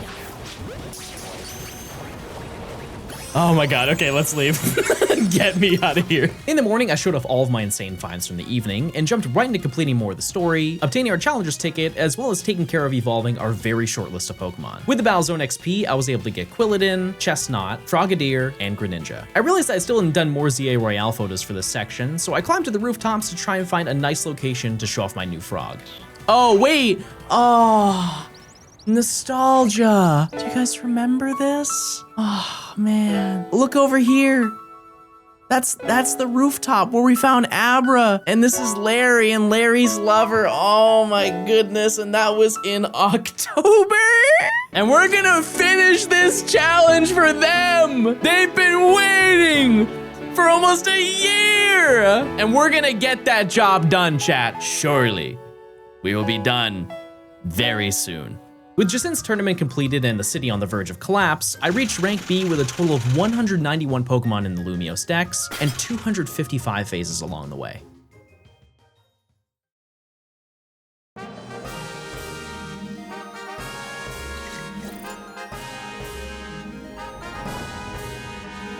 Welcome to the final section with Pokemon in the main story of this challenge. And let me tell you, I, as well as chat, were very happy to be here. Just like last time, there isn't too much story that needs to be done at the moment, so let's take a quick look at what's next on our list. Say hello to Wild Zone 18.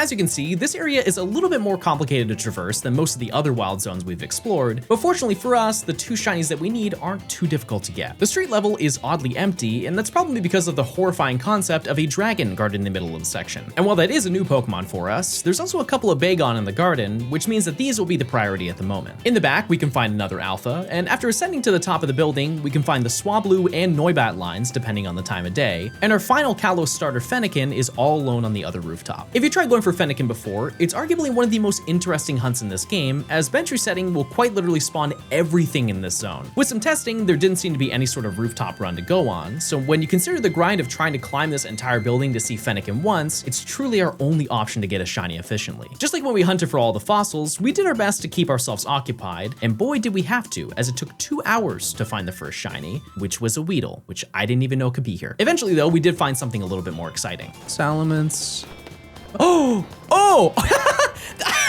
Okay, I thought the right one was shiny, so I just pre-reacted to a shiny reaction. I've never done that in my entire life. While I'd already been streaming for a pretty long time at this point, I still wanted to keep hunting, but there was one more little adventure that I had to go on. Yes, I know, this is probably trip number 6 in this video by this point, but this was something that I had been planning for a minute. It was my girlfriend's birthday, so I decided to take her to Honolulu for the weekend. And I know what you're thinking, John, that's a little extreme for a birthday. But she tried to go here earlier this year for the first time ever, and coincidentally the day that she landed, there were flash floods floods that were so strong she had to evacuate the island, which made her trip last about 10 hours. So I figured this would be a nice little adventure to go on, but listen, I was still out there hunting. I was adamant about getting Fennekin while I was here, so I took this thing everywhere. We went to the zoo, we got some malasadas that didn't have any beef, and shiny hunted in a botanical garden. But at the end of the day, I always made sure to check for Fennekin. To my surprise, the first thing that appeared was the Alpha Lopunny, and by the second day, I managed to get Swablu, Noivern, another Swablu, and another Alpha Lopunny. And while that's definitely plenty, I somehow also got the Alpha Salamence, as well as 2 more Bagon. Granted, I was hunting from sunrise to sunset, but needless to say, the next 2 days were not as fruitful, as I found 3 Swablu and a Noibat. Although I felt like I got some good footage on this trip, I really wanted to find Fennekin and have this cool shot where I found it on the beach and people would be like, wow, that looks sick, and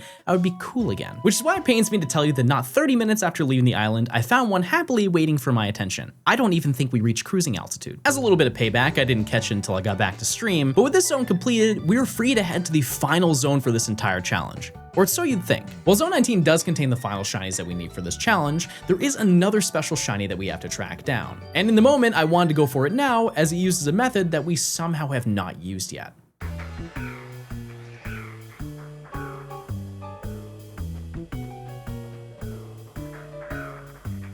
These are the Lysander Labs. During the course of learning more about Team Flare, you're forced to visit this abandoned area, which is now filled with a pretty absurd list of Pokemon. Thankfully, we don't have to venture too deep, as the main floor contains all that we need. As you roam, you can encounter things like Houndoom, Electrike, and Noivern, but all the way in the back, you can encounter Beldum, which is going to be the one and only thing stopping us from advancing to the next wild zone. Once again, there isn't really a convenient way to run around to respawn this, which means that we're going to have to use a feature exclusive to this area, the teleporters. Because this portal sends you to another room on this floor, you actually despawn all of the Beldum in that area and can just repeatedly use it like a bench. As you can imagine, this is going to be very fast, and while Beldum is cool, I didn't really see this as an exciting ending to the main game challenge. So I figured that it'd be best just to get this out of the way. After only an hour of hunting, I found the shiny Houndoom that spawns at the entrance to the teleporter, and then a couple of hours later, that room had a new sparkly addition to our collection. Let's see.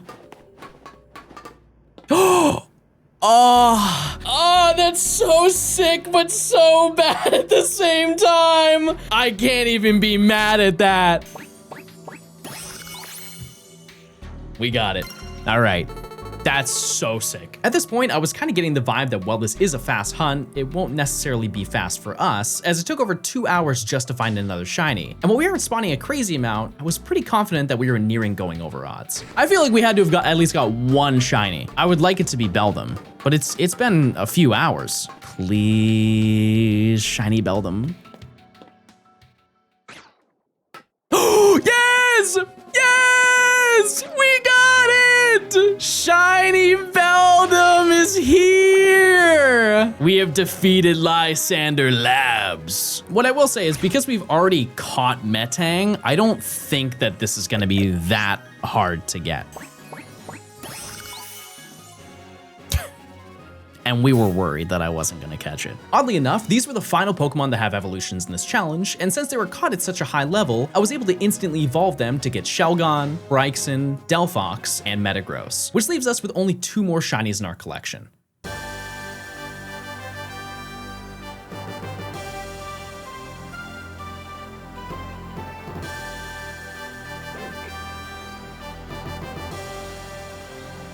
This is Wild Zone 19, our final stop in what has now become an over 1,000 hour adventure. This relatively large vineyard has been overtaken by a pretty interesting list of Pokemon. This entire area contains a bunch of spawn slots that can become either Furfrou, Audino, or Kangaskhan, which is a new shiny for us. A few Eevee are thrown in between the bushes, and finally, the holy grail of this challenge, Drampa, who is only available during morning time, which gives us a very limited window to hunt it. Now, it's pretty obvious that Kangaskhan is realistically going to be the first of the 2 that we find, but isn't that the best case scenario? Like I said, I didn't want this to have some super easy instant gratification ending, and Drampa is truly going to be quite an undertaking. By entering the zone and quickly running to the left, we can avoid getting noticed by the Pokemon most of the time and almost instantly see Drampa. The only real nuisance of this zone is the fact that Drampa is only available for 7 minutes if we reset the clock to morning, which meant that about 7 times an hour I had to fast travel away just to get more spawns to appear. With an hour under our belt, my chat planned a surprise for me as they gave me a list of locations to buy a Professor Oak outfit, and I was genuinely so grateful they took the time to do that, but I was also just upset at myself for not even considering that idea for the entirety of the challenge. And it was clear that making that change was going to have a positive impact for the final grind. When's the booster box?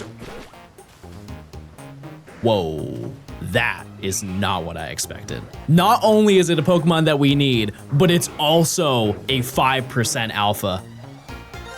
Yes, sir! Yes! That's right, baby! Oh my goodness, it knows outrage. Bro's doing trick shots! Holy moly! Oh my god! We're playing Modern Warfare 2!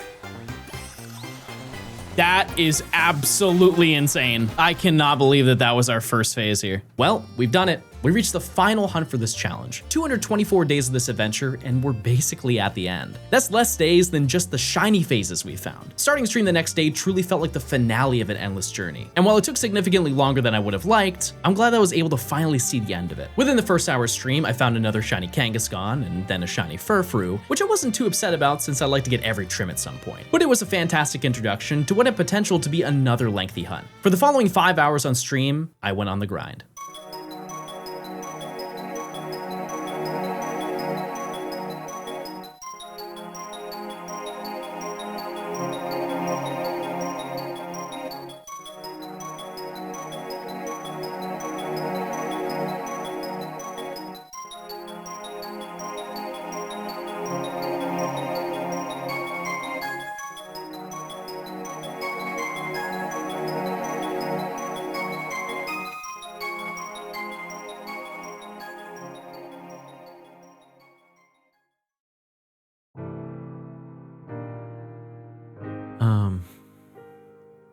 Earlier today, I found out that my mom passed away. And it's really hard. It's really hard. Ever since I started doing YouTube and stuff like that, she's been so supportive. Like, everything I am now is a byproduct of my upbringing with her. And when that's detached, it's just devastating, man. When I first started making YouTube videos, I remember the first time that I got a check in the mail from YouTube, and it was like $60 or something. And my mom called me downstairs all concerned saying, "Oh, why is Google contacting you?" And at this point, no one knew that I was making Pokemon content or knew that I had the intention of pursuing it as a career. Despite how crazy it was conceptually at the moment, she said, "If you think you can make something out of it, you should keep doing it." And from that point on, she would either watch my videos while she was at work and call to tell me what she thought, or hang out in my streams and interact with you guys. Either way, she was there every step of the way. I mean, she's the reason I found out about Pokemon in the first place. When I was a baby, she worked as a receptionist for a doctor's office, and one of her coworkers' sons didn't want Pokemon toys anymore. And I vividly remember the moment of her bringing me an enormous tub of them when I was 3. What I'm trying to get at is that without her, truly, none of this would be a reality. As you can imagine, I didn't want to work for a while, and it genuinely hurt me because we were quite literally days away from finishing a project that my chat and I had been focused on for nearly 8 months. I spent some time at her house with my stepdad and just took some time away from content to process it all, and it was nice. I just want to express once again how grateful I am to have such a supportive community in what I do. I'm writing this well before I even come back to streaming, and I can confidently say the amount of support that I received on my return was nothing short of unbelievably kind. Thank you again for being patient and waiting for this massive undertaking to come out, and next time we venture into the save file, we'll have a lot more adventures to embark on.